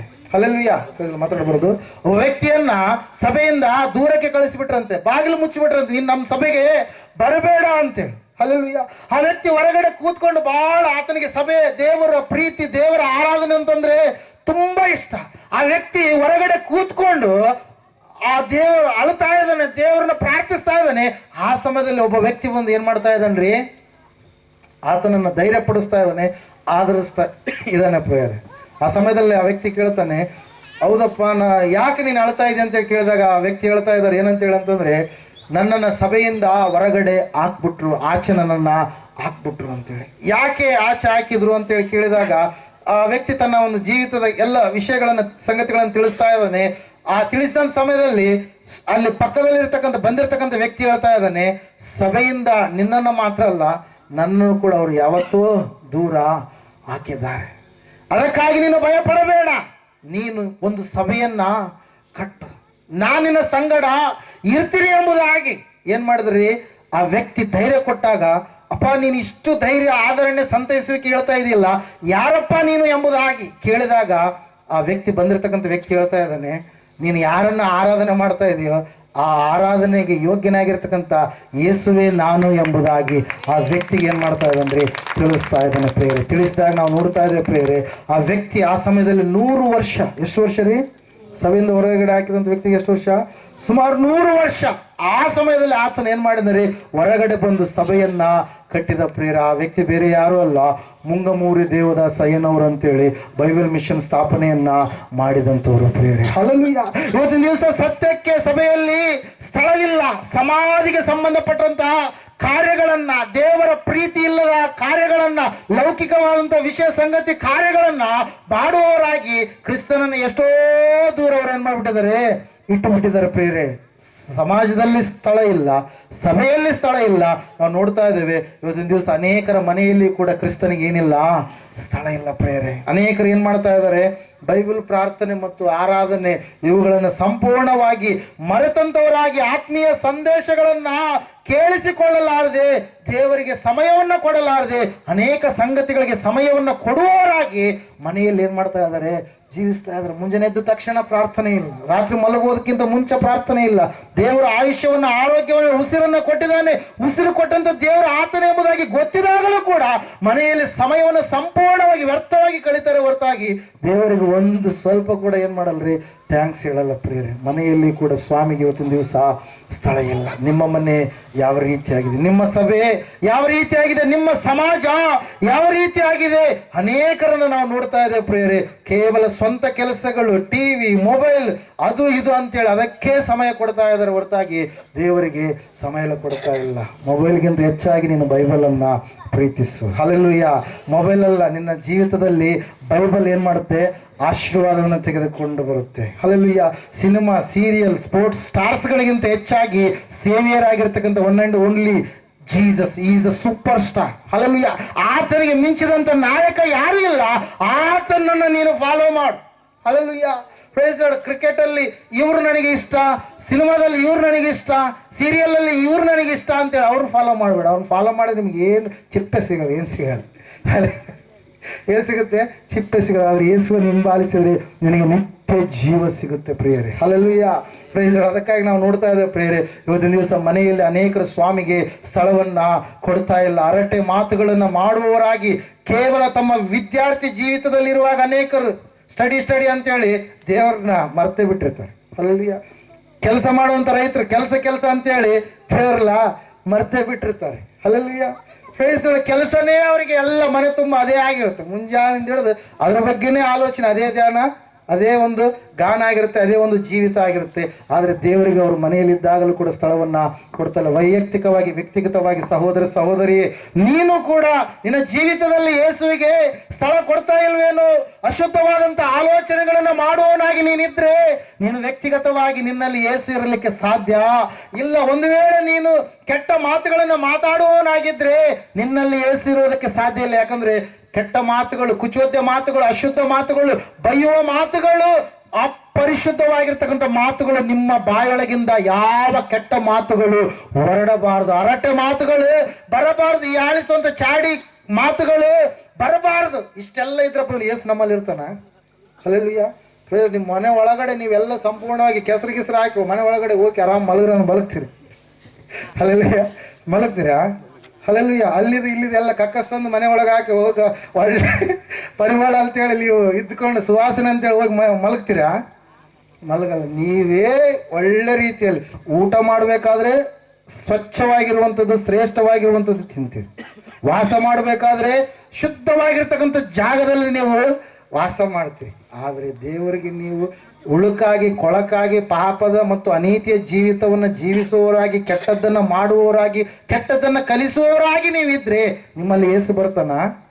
ಸಾಧ್ಯನೇ ಇಲ್ಲ. ಅದಕ್ಕಾಗಿ ನಾವು ನೋಡ್ತಾ ಇದ್ದೇವೆ, ನಾನು ಪರಿಶುದ್ಧನಾಗಿರುವ ದೇವರು, ನನ್ನನ್ನು ಆರಾಧಿಸುವ ನೀವು ಕೂಡ ಪರಿಶುದ್ಧರಾಗಿ ಇರಬೇಕು. ಹಲ್ಲೆಲೂಯಾ. ವೈಯಕ್ತಿಕವಾಗಿ ವ್ಯಕ್ತಿಗತ ಜೀವಿತದಲ್ಲಿ ಕೂಡ ಅನೇಕರು ಇವತ್ತಿನ ದಿವಸ ಸ್ವಾಮಿಗೆ ಸ್ಥಳವನ್ನ ಕೊಡ್ತಾ ಇಲ್ಲ ಪ್ರಿಯರೇ. ಅಕ್ರಮ ಸಂಬಂಧಗಳು ಇಟ್ಟುಕೊಂಡವರಾಗಿ, ಕೆಟ್ಟ ವಿಡಿಯೋಗಳನ್ನ ನೋಡುವಂತವರಾಗಿ, ಕೆಟ್ಟ ಕೆಟ್ಟ ಕಾರ್ಯಗಳನ್ನ ಮಾಡುವವರಾಗಿ ಇರುವ ಕಾರಣಕ್ಕಾಗಿ ಅವರು ಸ್ವಾಮಿಯನ್ನ ದೂರ ಇಟ್ಟುಬಿಟ್ರೆ. ಅಲ್ಲಿ ಯಾಕೆ ಹೇಳ್ರಿ, ಕೆಟ್ಟ ಕಾರ್ಯಗಳನ್ನು ಮಾಡ್ರಿ. ಯಾಕಂದ್ರೆ ದೇವ್ರೇನು ಹೇಳ್ತಾನೆ, ನೀನು ಚೆನ್ನಾಗಿರ್ಬೇಕಂತ ಹೇಳಿ, ನಿನ್ನ ಅವಘಗಳನ್ನು ಕೆಡಿಸ್ಕೊಳ್ಬಾರ್ದು ಅಂತ, ನೀನು ಅಶುದ್ಧವಾಗಿರುವಂಥದ್ದನ್ನ ಮುಟ್ಟಬಾರ್ದು ಅಂತ ಹೇಳ್ತಾನೆ, ನೀನು ಕೆಟ್ಟ ದಾರಿಯಲ್ಲಿ ನಡಿಬಾರ್ದು ಅಂತ ಹೇಳ್ತಾನೆ. ಹೇಳಿದಾಗ ಅಲ್ಲಿ ಹೋಗಿದ್ರೇನಪ್ಪ ಅದೇ ಅಲ್ಲ, ನನಗೆ ಬೇಡವಾಗಿದ್ದೇ ಹೇಳ್ತಾನೆ. ಆದ್ರೆ ನಿನಗೆ ಬೇಕಾಗಿರೋದಂತೇಳಿ ನಿನಗೆ ಗೊತ್ತಿಲ್ಲ, ನಿನಗೆ ಒಳ್ಳೇದಂತೇಳಿ ನೀನು ತಿಳ್ಕೊಂಡಿಲ್ಲ. ಹಲ್ಲೆಲೂಯಾ. ಪ್ರೇರ. ಆದರೆ ಸತ್ಯವೇದದಲ್ಲಿ ಕೆಲವು ಜನರು ಸ್ವಾಮಿಯನ್ನ ತಿಳಿದುಕೊಂಡ್ರು ಪ್ರೇರ. ಅದಕ್ಕಾಗಿ ಕೊನೆಯದಾಗಿ ಸಂದೇಶ ನಾನು ಮುಗಿಸ್ಲಿಕ್ಕೆ ಹೋಗ್ತಾ ಇದ್ದೇನೆ. ಯಾರು ಸ್ವಾಮಿಗೆ ಸ್ಥಳವನ್ನ ಕೊಟ್ಟರು, ಹಲ್ಲೆಲೂಯಾ, ಯಾರು ಯೇಸುವಿಗೆ ಸ್ಥಳವನ್ನ ಕೊಟ್ಟರು, ಕೊಟ್ಟಂತವರು ಖಂಡಿತವಾಗಿ ಅವರ ಆಶೀರ್ವಾದಕ್ಕೆ ಪಾತ್ರರಾದರು. ಹಲ್ಲೆಲೂಯಾ. ಸ್ವಾಮಿಗೆ ಸ್ಥಳ ಕೊಡಲಾರ್ದಂಥವ್ರ ಜೀವಿತ ಹೆಂಗಿರುತ್ತೆ ಅಂತೇಳಿ ನಾವು ನೋಡಿದ್ವಿ. ಸ್ವಾಮಿಗೆ ಯಾವ ರೀತಿಯಾಗಿ ಸ್ಥಳ ಕೊಡಬೇಕಂತೇಳಿ ನಾವು ನೋಡಿದ್ವಿ. ಸ್ವಾಮಿಗೆ ಸ್ಥಳ ಕೊಡಲಾರದೆ ಇರೋದಕ್ಕೆ ಕಾರಣಗಳು ಯಾವುದಂತೇಳಿ ನಾವು ನೋಡಿದ್ವಿ.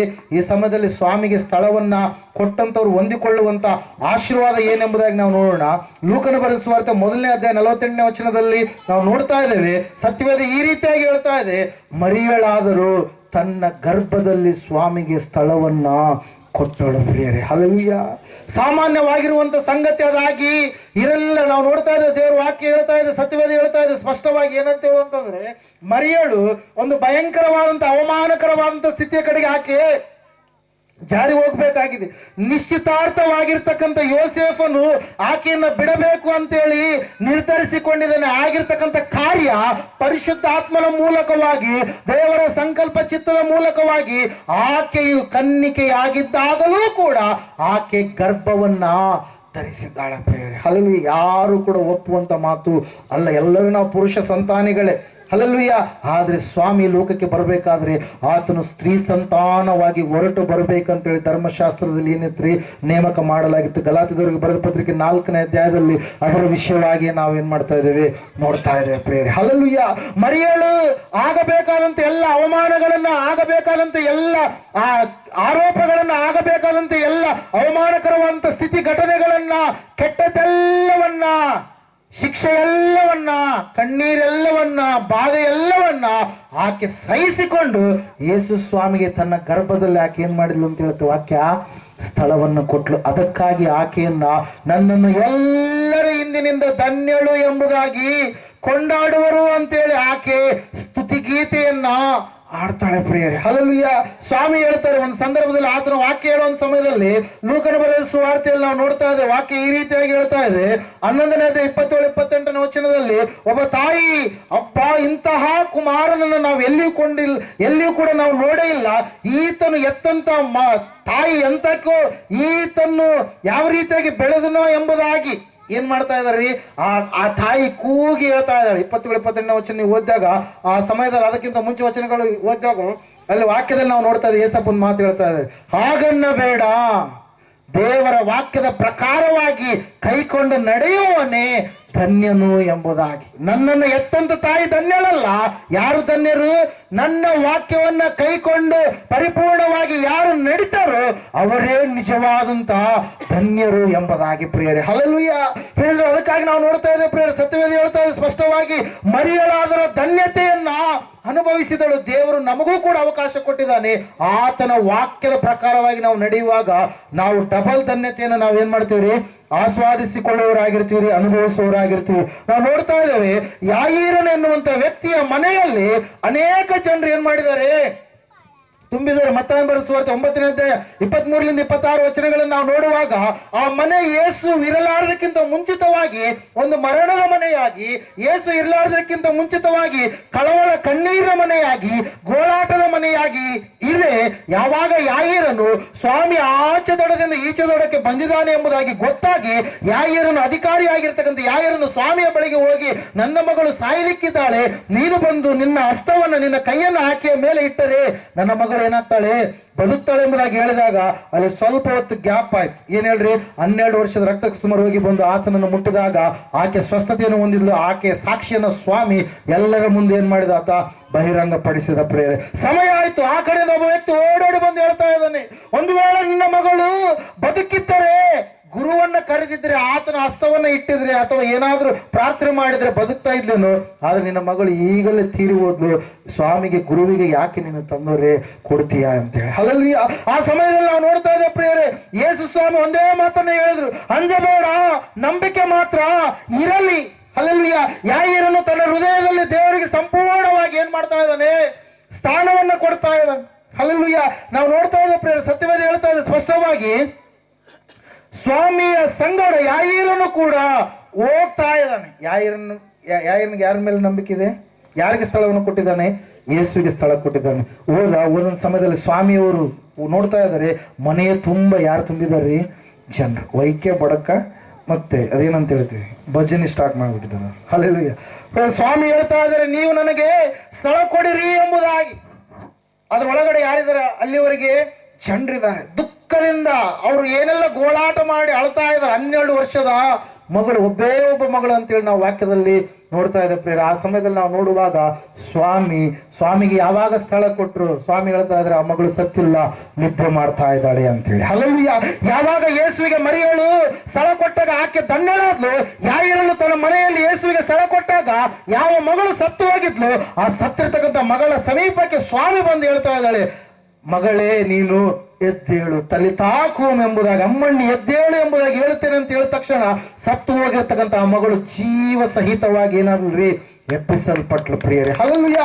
ಯೇಸುವಿಗೆ ನೀನು ಸ್ಥಳವನ್ನ ಕೊಡುವಾಗ ನಿನ್ನಲ್ಲಿ ಇರ್ತಕ್ಕಂಥ ಮರಣಕರವಾದಂತ ಸ್ಥಿತಿಗತಿಗಳು ಯಾವುದಿದಾವೋ, ಯಾವ ಒಂದು ವಿಷಯದಲ್ಲಿ ನೀನು ಬೆಳವಣಿಗೆ ಹೊಂದಲಾರದೆ ಸ್ಥಿತಿಯಲ್ಲಿ ನೀನು ಜೀವಿಸ್ತಾ ಇದೆಯೋ, ಪುನಃ ಅವುಗಳಿಗೆ ಬಂಜರು ಸ್ಥಿತಿಯಾಗಿರಲಿ, ಅದು ಬಲಹೀನವಾಗಿರ್ತಕ್ಕಂಥ ಕಾಡು ಮರುಭೂಮಿಯ ಸ್ಥಿತಿಯಾಗಿರಲಿ, ಅಲ್ಲಿ ಖಂಡಿತವಾಗಿ ದೇವರು ಏನ್ ಕೊಡ್ತಾನೆ?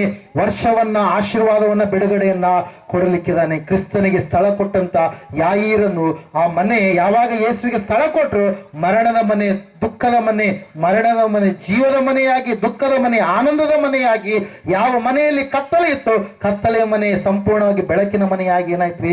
ಬದಲಾವಣೆ ಆಯ್ತು. ಪ್ರಿಯರೇ, ನಾವು ನೋಡ್ತಾ ಇದ್ದೇವೆ, ದೇವ್ರ ವಾಕ್ಯ ಹೇಳ್ತಾ, ಸತ್ಯವೇದ ಹೇಳ್ತಾ ಇದೆ, ಯೇಸು ಸ್ವಾಮಿ ಯರಿಕೋ ಎನ್ನುವಂತ ಪಟ್ಟಣದ ಕಡೆಗೆ ಹೋಗುವಂತ ಸಮಯದಲ್ಲಿ ಒಬ್ಬ ವ್ಯಕ್ತಿ ಯೇಸು ಸ್ವಾಮಿಯನ್ನು ನೋಡ್ಬೇಕಂತೇಳಿ ತನ್ನ ಅರಮನೆಯಿಂದ ಕಾಲು ನಡಿಗೆಯಾಗಿ ಹೊರಗಡೆ ಬಂದು, ಸ್ವಾಮಿ ಹೆಂಗಿದಾನೋ ಅಂತೇಳಿ ನಾನು ನೋಡ್ಬೇಕಂತೇಳಿ ಲೂಕನ ಬರೆಸುವಾರ್ತೆ 19ನೇ ಅಧ್ಯಾಯದಲ್ಲಿ ಆತನ ಏನ್ ಮಾಡ್ತಾ ಇದ್ದಾನಂತ್ರಿ?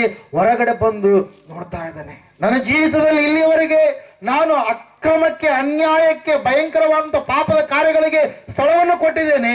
ಆದ್ರೆ ನನ್ನಲ್ಲಿ ಯಾವುದೇ ಶಾಂತಿ ಸಮಾಧಾನ ಇಲ್ಲ.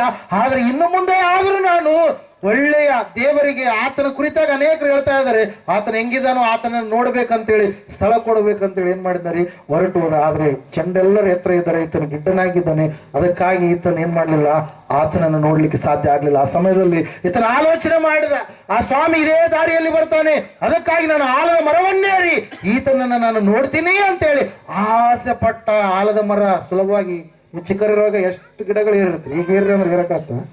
ಅಲ್ಲಿಯ ಅವಾಗಿರ್ತಕ್ಕಂಥ ತುಂಟಾಟದಲ್ಲಿ ಬೇರೆ, ಅವಾಗಿರ್ತಕ್ಕಂಥ ಅವೆಗಳ ಮೂಮೆಂಟೇ ಬೇರೆ, ಇವಾಗನೇ ಬೇರೆ. ಈಗ ಮ್ಯಾಲಿರೋ ಭಯ ಬರುತ್ತೆ. ಅವಾಗ ಚಿಕ್ಕವ್ರಿಗೆ ಎಷ್ಟು ಮೇಲೆ ಹೋದ್ರೆ ಕೋತಿ ಥರ ಇರ್ತೀವಿ. ಅಲ್ಲಿ ಏರದೇ ಯಾವ್ದು ಹಣ್ಣುಗಳ ಗಿಡಗಳನ್ನು ಏರಿ ಹಣ್ಣುಗಳನ್ನ ಅರಿದುಕೊಳ್ಳುವಂತ ಒಂದು ಸ್ಥಿತಿ ಇರುತ್ತೆ. ದೊಡ್ಡ ದೊಡ್ಡ ಆ ಗಿಡಗಳಲ್ಲಿ, ಮರಗಳಲ್ಲಿ ನಾವು ಮರಕೋತಿ ಆಟ ಆಡಿರುವಂತ ಸ್ಥಿತಿಗತಿಗಳು ಇರ್ತವೆ. ಈ ಜಕ್ಕಾಯ ನೋಡ್ರಿ, ಸ್ವಾಮಿಯನ್ನ ಹೆಂಗಾದ್ರೂ ಮಾಡಿ ನೋಡಬೇಕು ಅಂತೇಳಿ ತನ್ನ ಹೃದಯದಲ್ಲಿ ಸ್ಥಳವನ್ನು ಕೊಟ್ಟವನಾಗಿ, ಆಲೋಚನೆ ಮಾಡಿದವನಾಗಿ, ಆಸೆ ಉಳ್ಳವನಾಗಿ ಆಲದ ಮರವನ್ನು ಏರಬೇಕಾದ್ರೆ ಸಾಮಾನ್ಯವಾದಂತ ಸ್ಥಿತಿ ಇರಲಿಲ್ಲ. ಎಷ್ಟೋ ಇರುವೆಗಳಿದ್ದೇನೆ, ಕೆಳಗಡೆ ಏನೇನೋ ಇತ್ತೇನೋ, ಆದ್ರೆ ಆತನ ಹಂಗೆ ಏರ್ತಾ ಇದ್ದಾನೆ. ಬಚ್ಚಿಟ್ಕೊಂಡು ಸ್ವಾಮಿಯನ್ನು ನೋಡ್ತಾ ಇರಬೇಕಾದ್ರೆ ಸ್ವಾಮಿ ನೇರವಾಗಿ ಆ ಆಲದ ಮರದ ಸಮೀಪಕ್ಕೆ ಬಂದು ಏನ್ ಮಾಡ್ತಾ ಇದ್ದಾನೆ? ಜಕ್ಕಾಯನೇ, ತಟ್ಟನೆ ಇಳಿದು ಬಾ, ನಾನು ಇವತ್ತು ನಿನ್ನ ಮನೆಯಲ್ಲಿ ಇಳುಕೊಳ್ಳಬೇಕು. ಹಲ್ಲೆಲೂಯಾ. ಸ್ವಾಮಿಯೇ ಹೇಳ್ತಾ ಇದ್ದಾನೆ, ನಾನು ಇವತ್ತು ನಿನ್ನ ಮನೆಯಲ್ಲಿ ಇಳುಕೊಳ್ತೀನಿ, ನೀನು ನನಗೆ ಸ್ಥಳ ಕೊಡ್ತೀಯ ಎಂಬುದಾಗಿ ಹೇಳಿದಾಗ ಜಕ್ಕಾಯನ್ ಏನ್ ಮಾಡ್ತಾನ್ರಿ? ಸಂತೋಷವಾಗಿ ತಟ್ಟನೆ ಕೆಳಗಡೆ ಇಳಿದು ಬಂದು ಸ್ವಾಮಿಯನ್ನ ಸಂತೋಷದಿಂದ ಏನ್ ಮಾಡಿದಂತ ಸ್ವೀಕರಿಸಿದ ಪ್ರಿಯರೇ. ಜಕ್ಕಾಯನ ಮನೆಗೆ ದೇವರ ವಾಕ್ಯದಲ್ಲಿ ನಾವು ನೋಡ್ತಾ ಇದ್ದೇವೆ, ತನ್ನ ಅನ್ಯಾಯ ಅಕ್ರಮ ಎಲ್ಲಗಳನ್ನು ಒಪ್ಪಿಕೊಂಡು, ಸ್ವಾಮಿ ನಾನು ಎಲ್ಲವನ್ನ ಬಿಟ್ಟು ಬಿಡ್ತೀನಿ, ಅನ್ಯಾಯವಾಗಿ ಸಂಪಾದಿಸಿರುವಂಥದ್ದನ್ನ 4ರಷ್ಟು ಕೊಡ್ತೀನಿ, ನನ್ನ ಆಸ್ತಿಯಲ್ಲಿ ಅರ್ಥವನ್ನು ಬಡವರಿಗೆ ನಾನು ಹಂಚಿಕೊಡ್ತೀನಿ ಎಂಬುದಾಗಿ ಹೇಳಿದಾಗ ಸ್ವಾಮಿ ಒಂದು ಮಾತು ಹೇಳಿದ್ರು, ಏನಂತ ಹೇಳಿ, ಇವನೂ ಕೂಡ ಅಬ್ರಹಾಮನ ವಂಶಸ್ಥನಲ್ಲವೇ, ಇವನಿಗೂ ಕೂಡ ಇವತ್ತು ಇವನಿಗೆ ಏನಾಯ್ತು, ರಕ್ಷಣೆ ಆಯ್ತು ಅಂತೇಳಿ. ಅಲ್ಲಿ ಅನೇಕರು ಹೇಳ್ಕೊಳ್ತಾ ಇದ್ದಾರೆ, ಏನಂತೇಳಿ, ಆ ಬಹಳ ವರ್ಷಗಳಿಂದ ನಾವು ದೇವ್ರು ನಂಬಿದಂತ ಮಕ್ಕಳ್ರಿ, ಅಷ್ಟು ವರ್ಷಗಳಿಂದ ನಾವು ಕ್ರೈಸ್ತರಿ ಅಂತೇಳಿ. ಅಲ್ಲಿ ಇನ್ನು ಎಷ್ಟು ವರ್ಷ ಕ್ರೈಸ್ತನಾದ್ರೂ ಕೂಡ ನಿನ್ನಲ್ಲಿ ಆತ್ಮೀಯವಾಗಿ ದೇವರು ಇರಲಾರದೆ ಇದ್ರೆ, ಒಂದು ವೇಳೆ ನೀನು ಪುನಃ ಹುಟ್ಟಲಾರದೆ ಹೋಗಿದ್ರೆ, ನಿನ್ನ ಖಂಡಿತವಾಗಿ ಕೂಡ ಎಷ್ಟು ವರ್ಷಗಳಿಂದ ನೀನು ದೇವ್ರ ಮಗನಾದ್ರೂ ಕೂಡ ನಿನಗೆ ಪರಲೋಕ ಸಿಗೋದಕ್ಕೆ ಸಾಧ್ಯ ಇಲ್ಲ. ಅದಕ್ಕಾಗಿ ಯೇಸು ಸ್ವಾಮಿ ಹೇಳ್ತಾ ಇದ್ರು, ಏನಂತ ಹೇಳಂತಂದ್ರೆ, ಒಬ್ಬನು ತಿರುಗಿ ಹುಟ್ಟದಿದ್ದರೆ ಅವನು ದೇವರ ರಾಜ್ಯವನ್ನ ಕಾಣೋದಕ್ಕೆ ಸಾಧ್ಯ ಇಲ್ಲ. ಒಬ್ಬನು ನೀರಿನಿಂದಲೂ ಆತ್ಮದಿಂದಲೂ ಹುಟ್ಟಬೇಕು. ಶಾರೀರಿಕವಾಗಿ ಹುಟ್ಟಿದೀವಿ, ಅಲ್ಲಲ್ವಿಯ ನಿಜ. ಶಾರೀರಿಕವಾಗಿ ಅನೇಕವಾದಂತಹ ಪಾಪದ ಕಾರ್ಯಗಳನ್ನು ನಾವು ಮಾಡುವವರಾಗಿ ಇದ್ದೀವಿ, ನಿಜ. ಆದರೆ ಆ ಪಾಪದ ಕಾರ್ಯಗಳು ನಮಗೆ ಒಳ್ಳೆಯದಲ್ಲ, ಆ ಪಾಪದ ಕಾರ್ಯಗಳು ನರಕಕ್ಕೆ ನಡೆಸ್ತವಂತೇಳಿ ಯಾವಾಗ ಸಂಪೂರ್ಣವಾಗಿ ದೇವರ ಆತ್ಮ ವಶನಾಗಿ ನೀನು ಜೀವಿಸಿ ನಿನ್ನ ತಪ್ಪುಗಳನ್ನು ಪಾಪಗಳನ್ನು ಒಪ್ಪಿಕೊಂಡು ತಿರುಗಿ ನೀನು ಹುಟ್ಟುವಾಗ ನೀನು 2ನೇ ಸಾರಿ ಹುಡ್ತೀವಿ, ನೀ ದ್ವಿಜನ್ಮನಾಗಿ ಬಾಳುವಂತ ವ್ಯಕ್ತಿಯಾಗಿರ್ತೀಯ. ಆ ಒಂದು ಹುಟ್ಟಿದೆ ಅಲ್ವಾ, ಅದು ಶ್ರೇಷ್ಠ ಪ್ರಿಯರೇ. ಹಲ್ಲೆಲೂಯ. ನಮ್ಮಪ್ಪ ದೇವ್ರ ನಂಬೇನ, ನಾನು ದೇವ್ರ ನಂಬ್ತೀನಿ ಅಂತ ಹೇಳಂತ ಅದು ಪ್ರಯೋಜನ ಇಲ್ಲ. ಪ್ರತಿಯೊಬ್ಬ ಮನುಷ್ಯನು, ಹುಟ್ಟಿದಂತ ಪ್ರತಿಯೊಬ್ಬ ಮನುಷ್ಯನು ಪಾಪಿಯಾಗಿದ್ದಾನೆ. ಅವನು ತನ್ನ ಪಾಪವನ್ನು ಪರಿಹಾರ ಮಾಡಿಕೊಳ್ಳಬೇಕಾದರೆ ಕ್ರಿಸ್ತನ ರಕ್ತದಿಂದ ತನ್ನ ಉಳುಕು ಕೊಳುಕುಗಳೆಲ್ಲವನ್ನ ಏನ್ ಮಾಡಬೇಕು, ತೊಳಕೊಳ್ಳುವಂತ ವ್ಯಕ್ತಿಯಾಗಿ ಇರಬೇಕು. ಹಲ್ಲೆಲೂಯ. ಅದಕ್ಕಾಗಿ ನಿಮ್ಮ ಮಕ್ಕಳಿಗೆ ರಕ್ಷಣೆಯ ಮಾರ್ಗದ ವಿಷಯಗಳನ್ನು ನೀವು ಬೋಧಿಸುವವರಾಗಿ ಇರಿ. ಜಕ್ಕಾಯನು ಯೇಸು ಸ್ವಾಮಿಗೆ ಸ್ಥಳ ಕೊಟ್ಟ ಕಾರಣಕ್ಕಾಗಿ ಆತನ ಮನೆಗೆ ಏನಾಯ್ತು, ರಕ್ಷಣೆ ಆಯ್ತು. ನಾವು ನೋಡ್ತಾ ಇದ್ದೇವೆ, ನೀನು ಸ್ವಾಮಿಯನ್ನ ಯೇಸುವನ್ನ ನಂಬಿ ದೀಕ್ಷಾಸ್ನಾನ ಮಾಡಿಕೊ, ನೀನೂ ರಕ್ಷಣೆ ಹೊಂದುತ್ತಿ, ನಿನ್ನ ಮನೆಯವರು ಕೂಡ ರಕ್ಷಣೆ ಹೊಂದುತ್ತಾರೆ ಅಂತೇಳಿ ಪೌಲನು ಸೆರೆಮನೆ ಅಧಿಕಾರಿಗೆ ಏನ್ ಮಾಡ್ತಾ ಇದ್ದಾನೆ, ಹೇಳ್ತಾ ಇದ್ದಾನೆ. ನೀನು ರಕ್ಷಣೆ ಹೊಂದುವುದರಿಂದ ನಿನ್ನ ಮನೆಯವರೆಲ್ಲರಿಗೂ ಕೂಡ ಏನಿದೆ, ರಕ್ಷಣೆಯ ಒಂದು ಭಾಗ್ಯ ಇದೆ. ಅವರನ್ನು ಕೂಡ ನಿನ್ನ ರಕ್ಷಣಾ ಮಾರ್ಗದಲ್ಲಿ ನಡೆಸುವಂತ ಒಂದು ಸ್ಥಿತಿ ಸ್ಥಾನ ಎನ್ನುವಂಥದ್ದು ಸಿಗುತ್ತೆ ಪ್ರೇರೆ. ನಾವು ನೋಡ್ತಾ ಇದ್ದೇವೆ ಪ್ರೇರೆ, ದೋಣಿಯಲ್ಲಿ ಸ್ಥಳವನ್ನು ಕೊಟ್ಟಂತ ಪೇತ್ರ, ಲೂಕನ ಬರೆದ ಸುವಾರ್ತೆ 5ನೇ ಅಧ್ಯಾಯ 3-10 ವಚನಗಳನ್ನು ನಾವು ನೋಡುವಾಗ ಸ್ಥಳವನ್ನು ಕೊಟ್ಟ ಯೇಸು ಸ್ವಾಮಿಗೆ ಎಲ್ಲಿ ಸ್ಥಳ ಕೊಟ್ಟರಿ, ದೋಣಿ. ಅದು ಎಂತಹ ದೋಣಿ ಆಗಿತ್ತು, ಅನೇಕ ಸಾರಿ ನೀವು ಕೇಳಿದ್ರೆ ಎಂತಹ ದೋಣಿ ಆಗಿತ್ತದು, ಕೊರತೆಯ ಒಂದು ದೋಣಿ. ರಾತ್ರಿ ಎಲ್ಲ ಪ್ರಯಾಸ ಪಟ್ಟರು ಕೂಡ ಒಂದು ಮೀನು ಸಿಗಲಿಲ್ಲ. ಹೋಗಿರುವಂತವ್ರು ಸಾಮಾನ್ಯರಲ್ಲ, ಅಲ್ಲಲ್ವಿಯ. Praise lord. ನೀವು ಅಮಾಲಿ ಮಾಡುವಂತವ್ರು ಇದೀರಿ ಅಂತ ತಿಳ್ಕೊರಿ. ನೀವು ಒಂದು ತಾಸಿಗೆ ಎಷ್ಟೋ ಚೀಲಗಳು ನೀವೇನ್ ಮಾಡ್ತೀರಿ, ಸಡನ್ ಆಗಿ ಹಾಕ್ತೀರಿ ಅಂತ ತಿಳ್ಕೊರಿ. ಅಂತ ವ್ಯಕ್ತಿ ಸಡನ್ ಆಗಿ ಒಂದು ಚೀಲ ಕೂಡ ಹಾಕ್ಲಾರಂಗ ಆದಂತ ತಿಳ್ಕೊರಿ.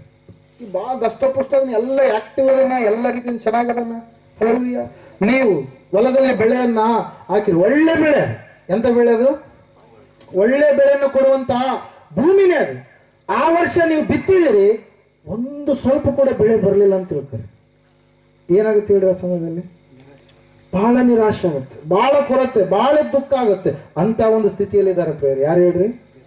ಪೇತ್ರನ ಎಲ್ಲ ಸ್ನೇಹಿತ ಸಹೋದರರು ಪ್ರಿಯರೇ. ಅಲ್ಲಲ್ಲಿ ಆ ಸಮಯದಲ್ಲಿ ನಾವು ನೋಡ್ತಾ ಇದ್ದೇವೆ, ಯೇಸುವಿಗೆ ತಮ್ಮ ದೋಣಿಯಲ್ಲಿ ಅವರು ಸ್ಥಳವನ್ನು ಕೊಟ್ಟಾಗ ಯಾವ ಕೊರತೆ ಅವರಿಗೆ ಆಳ್ವಿಕೆ ಮಾಡ್ತಾ ಇತ್ತು, ಆ ಕೊರತೆ ಎನ್ನುವಂಥದ್ದನ್ನ ಸಂಪೂರ್ಣವಾಗಿ ಸ್ವಾಮಿ ಏನ್ ಮಾಡ್ತಾ ಇದ್ದಾರೆ, ತೀರಿಸ್ತಾ ಇದ್ದಾರೆ. ಸ್ವಾಮಿ ಆ ಒಂದು ದೋಣಿಯಲ್ಲಿ ಕುಳಿತು ಆತನು ನಿಂತು ಏನ್ ಮಾಡಿದಂತ್ರಿ, ಸುವಾರ್ತೆಯನ್ನು ಸಾರಿದ. ದಡದಲ್ಲಿ ಜನರಿದ್ದಾರೆ, ದೋಣಿಯಲ್ಲಿ ಸ್ವಾಮಿ ಇದ್ದಾನೆ. ಸುವಾರ್ತೆಗೆ ಅವಕಾಶ ಯಾವಾಗ ಆಯ್ತು, ಆ ಸಮಯದಲ್ಲಿ ಆ ದೋಣಿಗಳ ಸಂಗಡ ಸ್ವಾಮಿ ಹೇಳ್ತಾ ಇದ್ದಾನೆ ಪೇತ್ರನಿಗೆ, ಏನಂತ ಹೇಳಿ, ನಡಿರಿ ಮೀನಿನ ಬೇಟೆಗಾಗಿ ಹೋಗೋಣ ಅಂತ. ಅವ್ರು ಹೇಳ್ತಾ ಇದ್ದಾರೆ, ಸ್ವಾಮಿ ರಾತ್ರಿ ಎಲ್ಲ ಪ್ರಯಾಸ ಪಟ್ಟು ಒಂದು ಮೀನು ಸಿಗಲಿಲ್ಲ. ಅದೇ ಸಮುದ್ರ, ಅದೇ ನಾವೇ ಬೆಸ್ತರು, ಅದೇ ಹಡಗುಗಳು, ಅದೇ ಬಲೆಗಳು, ಯಾವ ಒಂದು ಮೀನು ಇಲ್ಲಪ್ಪ. ರಾತ್ರಿ ಎಲ್ಲ ಹುಡುಕಿದ್ರು, ಒಂದು ಮೀನು ಕೂಡ ಸಿಗಲಿಲ್ಲ. ಹಲ್ಲೆಲೂಯಾ. ಆ ಸಮಯದಲ್ಲಿ ಸ್ವಾಮಿಗೆ ಒಂದು ಮಾತು ಹೇಳ್ತಾ ಇದ್ದಾನೆ ಪೇತ್ರ, ನಿನ್ನ ಮಾತಿನ ಮೇರೆಗೆ ನಾವು ಏನ್ ಮಾಡ್ತೀವಿ, ಮೇರೆಗೆ ಬಲೆಯನ್ನ ಹಾಕ್ತೀವಿ ಅಂತೇಳಿ ಹೇಳಿ ಇವರು ಬಲೆಯನ್ನ ಹಾಕ್ತಾ ಇದ್ದಾರೆ ಪ್ರಿಯರೇ. ದೋಣಿ ಹೋಗ್ತಾ ಇದೆ, ಆಳವಾಗಿ ನಡೆಸ್ರಿ ಅಂತ ಹೇಳಿದಾಗ ಆಳದ ಕಡೆಗೆ ಹೋದಂತ ಸಮಯದಲ್ಲಿ ಬಲೆಗಳನ್ನ ಹಾಕಿದ್ರು. ಏನ್ ಸಿಕ್ಕುವಂತ್ರಿ, ರಾಶಿಯಾಗಿ ಮೀನುಗಳು ಸಿಕ್ಕು. ಇವ್ರು ಅನ್ಕೊಂಡ್ರು ಹೆಚ್ಚು ದೋಣಿಗಳಿದ್ವು ಇವ್ರ ಹತ್ರ, 2 ದೋಣಿ ಸಾಕು ಅನ್ಕೊಂಡ್ರು. 2 ದೋಣಿಗಳು ಮುಳುಗುವಷ್ಟು ಏನ್ ಸಿಕ್ಕುವಂತ್ರಿ, ಮೀನುಗಳು ಸಿಕ್ಕು. ಹಲ್ಲೆಲೂಯ. ಯೇಸುವಿಗೆ ನಿನ್ನ ಸ್ಥಳವನ್ನು ಕೊಡುವಾಗ ನಿನ್ನನ್ನು ಕೊರತೆಯಲ್ಲಿ ದೇವರು ನಿಲ್ಲಿಸೋದಿಲ್ಲ. ಸಕಲ ಸಮೃದ್ಧಿಯಿಂದ ಆತನ ನಿನ್ನನ್ನು ಏನ್ ಮಾಡ್ತಾನೆ, ತುಂಬಿಸುವಂತ ವ್ಯಕ್ತಿಯಾಗಿರ್ತಾನೆ. ಸುಕಾರ ಎನ್ನುವಂತ ಗ್ರಾಮಸ್ಥರು, ಅಲ್ಲಿರ್ತಕ್ಕಂಥ ಒಬ್ಬ ತಾಯಿ ಆಕೆ ಹೇಳಿದಂತ ಮಾತನ್ನ ನಂಬಿ ಸ್ವಾಮಿಯ ಸಮೀಪಕ್ಕೆ ಬರ್ತಾ ಇದ್ದಾರೆ ಪ್ರೇರೆ. ಯಾಕೋಬನ ಬಾವಿ ಹತ್ತಿರ ನಡೆದಿರತಕ್ಕಂಥ ಘಟನೆ ಯೋಹಾನ್ ಬರೆದ ಸುವಾರ್ತೆ 4ನೇ ಅಧ್ಯಾಯದಲ್ಲಿ ಅದರ ವಿಷಯವನ್ನು ನಾವು ನೋಡ್ತಾ ಇರ್ತೇವೆ. ಅಲ್ಲಲ್ಲಿ ಸ್ವಾಮಿಯನ್ನು ಅವರು ಕರಿತಾ ಇದ್ದಾರೆ, ಸ್ವಾಮಿ ನೀನು ನಮ್ಮ ಬಳಿಗೆ ಬಾ, ನಮ್ಮ ಮನೆಗೆ ಬಾ, ನಮ್ಮ ಊರಿಗೆ ಬಾ ಎಂಬುದಾಗಿ ಸುಕಾರ್ಯ ಗ್ರಾಮಕ್ಕೆ ಕರೆಸಿಕೊಂಡು 2 ದಿವಸಗಳ ಕಾಲ ಅವ್ರು ಏನ್ ಮಾಡ್ತಾರಂತೆ, ಆ ಸ್ಥಳದಲ್ಲಿ ತಂಗಿಸಿಕೊಳ್ತಾರೆ. ಅವಾಗ ಆ ತಾಯಿಗೆ ಹೇಳ್ತಾರೆ, ಯಾವ ತಾಯಿ ಸುವಾರ್ತೆಯನ್ನು ಸೇರಿ ಸುಕಾರ್ಯ ಗ್ರಾಮವೆಲ್ಲವನ್ನು ರಕ್ಷಣಾ ಮಾರ್ಗಕ್ಕೆ ನಡೆಸಿದ್ಲು, ಆ ತಾಯಿಗೆ ಹೇಳ್ತಾ ಇದ್ರು, ಏನಂತ ಹೇಳ್ತಾ ಇದ್ರು ಗೊತ್ತಾ, ಅಮ್ಮ ನೀನು ಇಷ್ಟು ಹೊತ್ತು ಹೇಳಿದಲ್ಲ, ನೀನು ಹೇಳಿದ ಮಾತಿನ ದೆಸೆಯಿಂದಲ್ಲ, ಈತನು ಲೋಕ ರಕ್ಷಕನೇ ಹೌದೆಂದು ನಾವು ನಂಬುತ್ತೇವೆ, ಒಪ್ಪುತ್ತೇವೆ ಅಂತೇಳಿ ಯಾರ ಕುರಿತಾಗಿ ಹೇಳ್ತಾ ಇದ್ದಾರೆ, ಸುಕಾರ್ಯ ಗ್ರಾಮದವರು ಯೇಸು ಸ್ವಾಮಿಯನ್ನ ಸ್ವೀಕಾರ ಮಾಡಿ ಆತನನ್ನ ಏನ್ ಮಾಡ್ತಾ ಇದ್ದಾರೆ, ಲೋಕ ರಕ್ಷಕನೆಂಬುದಾಗಿ ಅವರು ನಂಬುತ್ತಾ ಇದ್ದಾರೆ. ಪ್ರಿಯರೇ, ಸಹೋದರ ಸಹೋದರಿ, ಸಂದಲ್ಲಿ ನಾವೆಲ್ಲರೂ ನಿಂತುಕೊಳ್ಳೋಣ, ಪ್ರಾರ್ಥನೆ ಮಾಡಿಕೊಳ್ಳೋಣ. ಆ ಜನರು ದೇವರಿಗೆ ಸ್ಥಳವನ್ನ ಕೊಡಲಿಲ್ಲ, ಅದಕ್ಕಾಗಿ ಅವರು ನಷ್ಟವನ್ನ, ಕಷ್ಟವನ್ನ, ಅವಮಾನಕರವಾದಂತ ಸ್ಥಿತಿಯನ್ನ, ಕೇವಲ ಲೌಕಿಕವಾದಂತ ಜೀವಿತವನ್ನ ಜೀವಿಸುವವರಾದ್ರು. ಆದ್ರೆ ಯಾರು ದೇವರಿಗೆ ಸ್ಥಳವನ್ನ ಕೊಟ್ಟರು ಅವರು ಧನ್ಯರಾದ್ರು. ಯಾರು ದೇವರಿಗೆ ಸ್ಥಳವನ್ನು ಕೊಟ್ಟರು ಅವರು ರಕ್ಷಣೆಯನ್ನು ಅನುಭವಿಸಿದ್ರು. ಯಾರು ದೇವರಿಗೆ ಸ್ಥಳವನ್ನು ಕೊಟ್ಟರು ಆಶೀರ್ವಾದವನ್ನ ಬಾಧ್ಯವಾಗಿ ಸಮೃದ್ಧಿಯನ್ನು ಅವರು ಹೊಂದಿಕೊಂಡ್ರು. ಯಾರು ದೇವರಿಗೆ ಸ್ಥಳ ಕೊಟ್ಟರು ಅವರು ಎಲ್ಲಾ ವಿಷಯಗಳಲ್ಲಿ ಸುಖ ಸಂತೋಷ ಲೋಕ ರಕ್ಷಕರನ್ನ ಕಂಡವರಾಗಿ ಜೀವಿಸಿದ್ರು. ಇವತ್ತು ನೀನು ದೇವರಿಗೆ ಸ್ಥಳ ಕೊಡುವುದೇ ಆದರೆ ಸಹೋದರ ಸಹೋದರಿ, ನಿನ್ನ ಜೀವಿತವನ್ನು ಕೂಡ ದೇವರು ಆಶೀರ್ವಾದ ಮಾಡ್ತಾನೆ. ಮಾರ್ತ ಮರಿಯಳು ಆ ಮಾರ್ಗವಾಗಿ ಹೋಗುವಂತ ಯೇಸು ಸ್ವಾಮಿಯನ್ನ ತಮ್ಮ ಮನೆಯಲ್ಲಿ ಇರಿಸಿಕೊಂಡು ಅವರು ಸ್ಥಳ ಕೊಟ್ಟ ಕಾರಣಕ್ಕಾಗಿ ನಾವು ನೋಡ್ತಾ ಇದ್ದೇವೆ. ದೇವರ ವಾಕ್ಯ ಹೇಳ್ತಾ ಇದೆ, ಮಾಡ್ತಾಳೆ ನೀನು ಅನೇಕ ವಿಷಯದಲ್ಲಿ ಗಡಿಬಿಡಿಯಲ್ಲಿ ಇದ್ದಿ, ಬೇಕಾಗಿರುವಂತದ್ದು ಒಂದೇ, ಆ ಒಂದನ್ನ ತೆಗೆಯಲ್ಪಡಲಾರದಂತ ವಿಷಯವನ್ನ, ಸಂಗತಿಯನ್ನ ಮರಿಯಲು ಹೊಂದಿದ್ದಾಳೆ, ಅದು ಆಕೆಯಿಂದ ತೆಗೆಯಲ್ಪಡುವುದೇ ಇಲ್ಲ ಎಂಬುದಾಗಿ. ಇವತ್ತು ನೀನು ಯೇಸುವಿಗೆ ಸ್ಥಳ ಕೊಡುವುದೇ ಆದರೆ ತೆಗೆಯಲ್ಪಡಲಾರದ ಆಶೀರ್ವಾದದ ಬಾಧ್ಯವನ್ನ ನೀನು ಸಂಪೂರ್ಣವಾಗಿ ಹೊಂದುವಂತ ವ್ಯಕ್ತಿಯಾಗಿರ್ತೀವಿ. ಸಮಯದಲ್ಲಿ ನಾವು ಪ್ರಾರ್ಥನೆ ಮಾಡಿಕೊಳ್ಳೋಣ. ಸಹೋದರ ಸಹೋದರಿಯೇ, ಇಲ್ಲಿಯವರೆಗೆ ಒಂದು ವೇಳೆ ಯೇಸುವಿಗೆ ಸ್ಥಳವನ್ನು ಕೊಡಲಾರದೆ, ವಾಕ್ಯ ಸ್ವರೂಪನಾದ ದೇವರಿಗೆ ಸ್ಥಳವನ್ನು ಕೊಡಲಾರದೆ, ಆತನ ಆತ್ಮ ದೇವರಿಗೆ ಸ್ಥಳವನ್ನು ಕೊಡಲಾರದೆ ನೀನು ಜೀವಿಸಿದ್ದೀಯನ್ನು ಕೇವಲ ನಾನೇ, ನನ್ನದು ಎಂಬುದಾಗಿ, ನನ್ನ ಕೆಲಸ ಕಾರ್ಯಗಳೇ ಎಂಬುದಾಗಿ ನಿನ್ನನ್ನೇ ನೀನು ಸಂಪೂರ್ಣವಾಗಿ ನಿನ್ನ ಇಷ್ಟದ ಪ್ರಕಾರವಾಗಿ ನೀನು ಜೀವಿಸಿ ದೇವರಿಗೆ ಸ್ಥಳ ಕೊಡಲಾರದೆ ನೀನು ಜೀವಿಸಿದೀಯೇನು? ದೇವರಿಗೆ ಸ್ಥಳ ಕೊಟ್ಟು ಜೀವಿಸಿರ್ತಕ್ಕಂಥ ದಾವೀದನು ದೊಡ್ಡ ಅರಸನಾದ, ದಾವೀದನು ದೊಡ್ಡ ಅರಸನಾಗಿ ಯೆರೂಸಲೇಮಿನ ಮಹಾರಾಜನಾಗಿ ಆಳ್ವಿಕೆ ಮಾಡಿದ. ದೇವರಿಗೆ ಸ್ಥಳ ಕೊಟ್ಟಂತ ದಾನಿಯೇಲನು ದೇವರ ವಾಕ್ಯದಲ್ಲಿ ನಾವು ನೋಡ್ತಾ ಇದ್ದೇವೆ, ಅವರು 5 ರಾಜರುಗಳು ಬದಲಾವಣೆ ಆದರೂ ಕೂಡ ದಾನಿಯೇಲನ ಸೀಟ್ ಬದಲಾವಣೆ ಆಗಲಿಲ್ಲ. ಮುಖ್ಯ ವ್ಯಕ್ತಿಯಾಗಿ ಪ್ರಧಾನ ಮಂತ್ರಿಗಿಂತ ಹೆಚ್ಚಿನ ಒಂದು ಸ್ಥಾನವನ್ನ ಅಲಂಕರಿಸಿದ. ದೇವರಿಗೆ ಸ್ಥಾನ ಕೊಟ್ಟಂತ ಯೋಸೇಫನು ಸೆರೆಮನೆಯಲ್ಲಿ ಹಾಕಲ್ಪಟ್ಟರು, ಗುಲಾಮನಾಗಿ ಮಾರಲ್ಪಟ್ಟರು ಕೂಡ ಯಾವ ಒಂದು ದೇಶದಲ್ಲಿ ಗುಲಾಮನಾಗಿ ಹೋಗಿದ್ದು ಅದೇ ದೇಶದಲ್ಲಿ ಎಲ್ಲರೂ ಕೂಡ ಗೌರವ ಕೊಡುವಂತ ದೊಡ್ಡ ಆ ದೇಶದ ಅಧಿಕಾರಿಯಾಗಿ, ಸರ್ವಾಧಿಕಾರಿಯಾಗಿ ಆತ ಬದಲಾವಣೆಯಾದ. ಇವತ್ತು ಒಂದು ವೇಳೆ ನೀನು ನಿನ್ನ ಜೀವಿತದಲ್ಲಿ ದೇವರಿಗೆ ಸ್ಥಳ ಕೊಡಲಾರದೆ ಜೀವಿಸಿದ್ದೆ ಆದರೆ ಇನ್ನು ಮುಂದೆ ಆದರೂ ವಾಕ್ಯದಲ್ಲಿ ನಾವು ನೋಡಿದ ಹಾಗೆ ನರಿಗಳಿಗೆ ಗುದ್ದುಗಳಿವೆ, ಆಕಾಶದಲ್ಲಿ ಹಾರಾಡುವ ಪಕ್ಷಿಗಳಿಗೆ ಗೂಡುಗಳಿವೆ, ಮನುಷ್ಯ ಕುಮಾರನಿಗೆ ತಲೆ ಇಡುವಷ್ಟು ಸ್ಥಳವಿಲ್ಲವಲ್ಲ ಎಂಬುದಾಗಿ ಇವತ್ತು ದಿವಸ ನಮ್ಮ ಜೀವಿತದಲ್ಲಿ ಆತನನ್ನು ಆಹ್ವಾನ ಮಾಡೋಣವಾ? ಸಹೋದರ ಸಹೋದರಿ, ದೇವರಿಗಾಗಿ ನೀನು ಸಂಪೂರ್ಣವಾಗಿ ನಿನ್ನ ಜೀವಿತದಲ್ಲಿ ಸ್ಥಳವನ್ನು, ಸ್ಥಾನವನ್ನು ಕೊಡುವಂಥ ವ್ಯಕ್ತಿ ಆಗ್ತೀಯಾ? ಪ್ರಾರ್ಥನೆ ಮಾಡಿಕೊಳ್ಳೋಣ. ಮಹೋನ್ನತರು ಮಹಾಪರಿಶುದ್ಧನಾದ ಮಹಾದೇವರು, ನಿನಗೆ ಸ್ತೋತ್ರಗಳಪ್ಪ. ಕೇಳಿದಂಥ ವಾಕ್ಯ ಬಿತ್ತಿದಂಥ ಬೀಜ 100ರಷ್ಟು ಫಲ ಕೊಡಲು ಸಹಾಯ ಮಾಡಿ ಸ್ವಾಮಿ. ನಿಜವಾದ ಕ್ರಿಸ್ಮಸ್ ಅದು ನಿನಗೆ ನಮ್ಮ ಜೀವಿತದಲ್ಲಿ ಸ್ಥಳ ಕೊಡುವಂಥದ್ದೇ ಆಗಿದೆ ಎಂಬುದಾಗಿ ಸ್ವಾಮಿ ನಮಗೆ ಬೋಧಿಸಿದ್ದಕ್ಕಾಗಿ ಸ್ತೋತ್ರಗಳಪ್ಪ. ಕೇವಲ ಕೇಳುವವರಾಗಿ, ಕೇವಲ ಹೇಳುವವರಾಗಿ ಇರದೆ ಸಂಪೂರ್ಣವಾಗಿ ಸ್ವಾಮಿ ನಿನ್ನಲ್ಲಿ ಸ್ವಾಮಿ ನಾವು ಜೀವಿಸುವವರಾಗಿ, ನಿನ್ನಲ್ಲಿ ಬದುಕುವವರಾಗಿ, ಕ್ರಿಸ್ತನಿಗಾಗಿಯೇ ನಾವು ಬದುಕುತ್ತೇವೆ, ಶಿಲುಬೆಗೆ ಹಾಕಿಸಲ್ಪಟ್ಟವರಾಗಿದ್ದೇವೆ ಎಂಬುದಾಗಿ ಪೌಲನು ಹೇಳಿದ ಹಾಗೆ ಇನ್ನು ಬದುಕುವವನು ನಾನಲ್ಲ, ಕ್ರಿಸ್ತನೇ ನನ್ನಲ್ಲಿ ಬದುಕುತ್ತಾನೆ ಎಂಬುದಾಗಿ ಸಂಪೂರ್ಣವಾಗಿ ನಿನಗೆ ಸ್ಥಳ ಕೊಟ್ಟು ಪೌಲನೋಪಾದಿಯಲ್ಲಿ ಮಾದರೀಕರವಾದಂಥ ಜೀವಿತವನ್ನ ಜೀವಿಸ್ಲಿಕ್ಕಾಗುವಂತ ನಮ್ಮೆಲ್ಲರನ್ನೂ ಸ್ವಾಮಿ ನೀವು ತಾನೇ ಅಣಿಗೊಳಿಸಿರಯ್ಯ. ಸಂಪೂರ್ಣವಾಗಿ ಸ್ವಾಮಿ ಬೆತ್ಲೆಹೇಮಿನವರು ಆವತ್ತಿನ ದಿವಸ ನಿನಗೆ ಸ್ಥಳ ಕೊಡಲಿಲ್ಲ, ಯೂದಾಯ ಯೆರೂಸಲೇಮಿನವರು ಸ್ಥಳ ಕೊಡಲಿಲ್ಲ, ಗೆರಸೇನ ಸೀಮೆಯವರು ಸ್ಥಳ ಕೊಡಲಿಲ್ಲ. ಕರ್ತನೇ, ಸ್ವಂತ ಜನರಿಗಾಗಿ ಬಂದು ಅವರೂ ಕೂಡ ಸ್ಥಳ ಕೊಡಲಿಲ್ಲ, ಲೋಕದವರೂ ಕೂಡ ಸ್ಥಳ ಕೊಡಲಿಲ್ಲ. ದೇವಾ, ನೀನು ಇವತ್ತು ನನ್ನಲ್ಲಿ ಬಾಯ, ದೇವಾ ನನ್ನ ಜೀವಿತದಲ್ಲಿ ಬಾ ಎಂಬುದಾಗಿ ಕರಿತೀಯ. ಸಹೋದರ ಸಹೋದರಿಯೇ, ದೇವಾ ನಾನು ನಿನಗೆ ಸ್ಥಳ ಕೊಡುತ್ತೇನೆ ಎಂಬುದಾಗಿ. ಹೌದು ಸ್ವಾಮಿ, ನಮ್ಮ ಜೀವಿತದಲ್ಲಿ ನಿನಗೆ ಸ್ಥಳ ಇದೆಯಯ್ಯ. ದೇವಾ, ನಮ್ಮಲ್ಲಿ ನೀನು ಬಂದಿದ್ದಕ್ಕಾಗಿ ಸ್ತೋತ್ರಗಳಯ್ಯ. ನಿನ್ನಂತೆ ನಮ್ಮನ್ನು ಮಾರ್ಪಡಿಸಿ ನಡೆಸಿ ಸಂಪೂರ್ಣವಾಗಿ ಸ್ವಾಮಿ ನಿನ್ನಲ್ಲಿ ಆನಂದ ಪಡುವ ವ್ಯಕ್ತಿಗಳಾಗಿ ನಮ್ಮನ್ನು ನಡೆಸುತ್ತಾ ಬರಬೇಕೆಂಬುದಾಗಿ ಅತಿ ಬೇಗನೆ ಬರಲಿರುವ ನಜರೇತಿನ ಯೇಸು ಕ್ರಿಸ್ತನ ಪರಿಶುದ್ಧ ದಿವ್ಯ ನಾಮದಲ್ಲಿ ಪ್ರಾರ್ಥಿಸಿ ಅರ್ಪಿಸಿ ಬೇಡಿ ಹೊಂದಿ ಬೇಡಿದೆಲ್ಲವನ್ನ ಯೇಸುವಿನ ನಾಮದಲ್ಲಿ ಪಡೆದುಕೊಂಡಿದ್ದೇವೆ ಪರಮ ತಂದೆ. ಆಮೇನ್, ಆಮೇನ್, ಆಮೇನ್.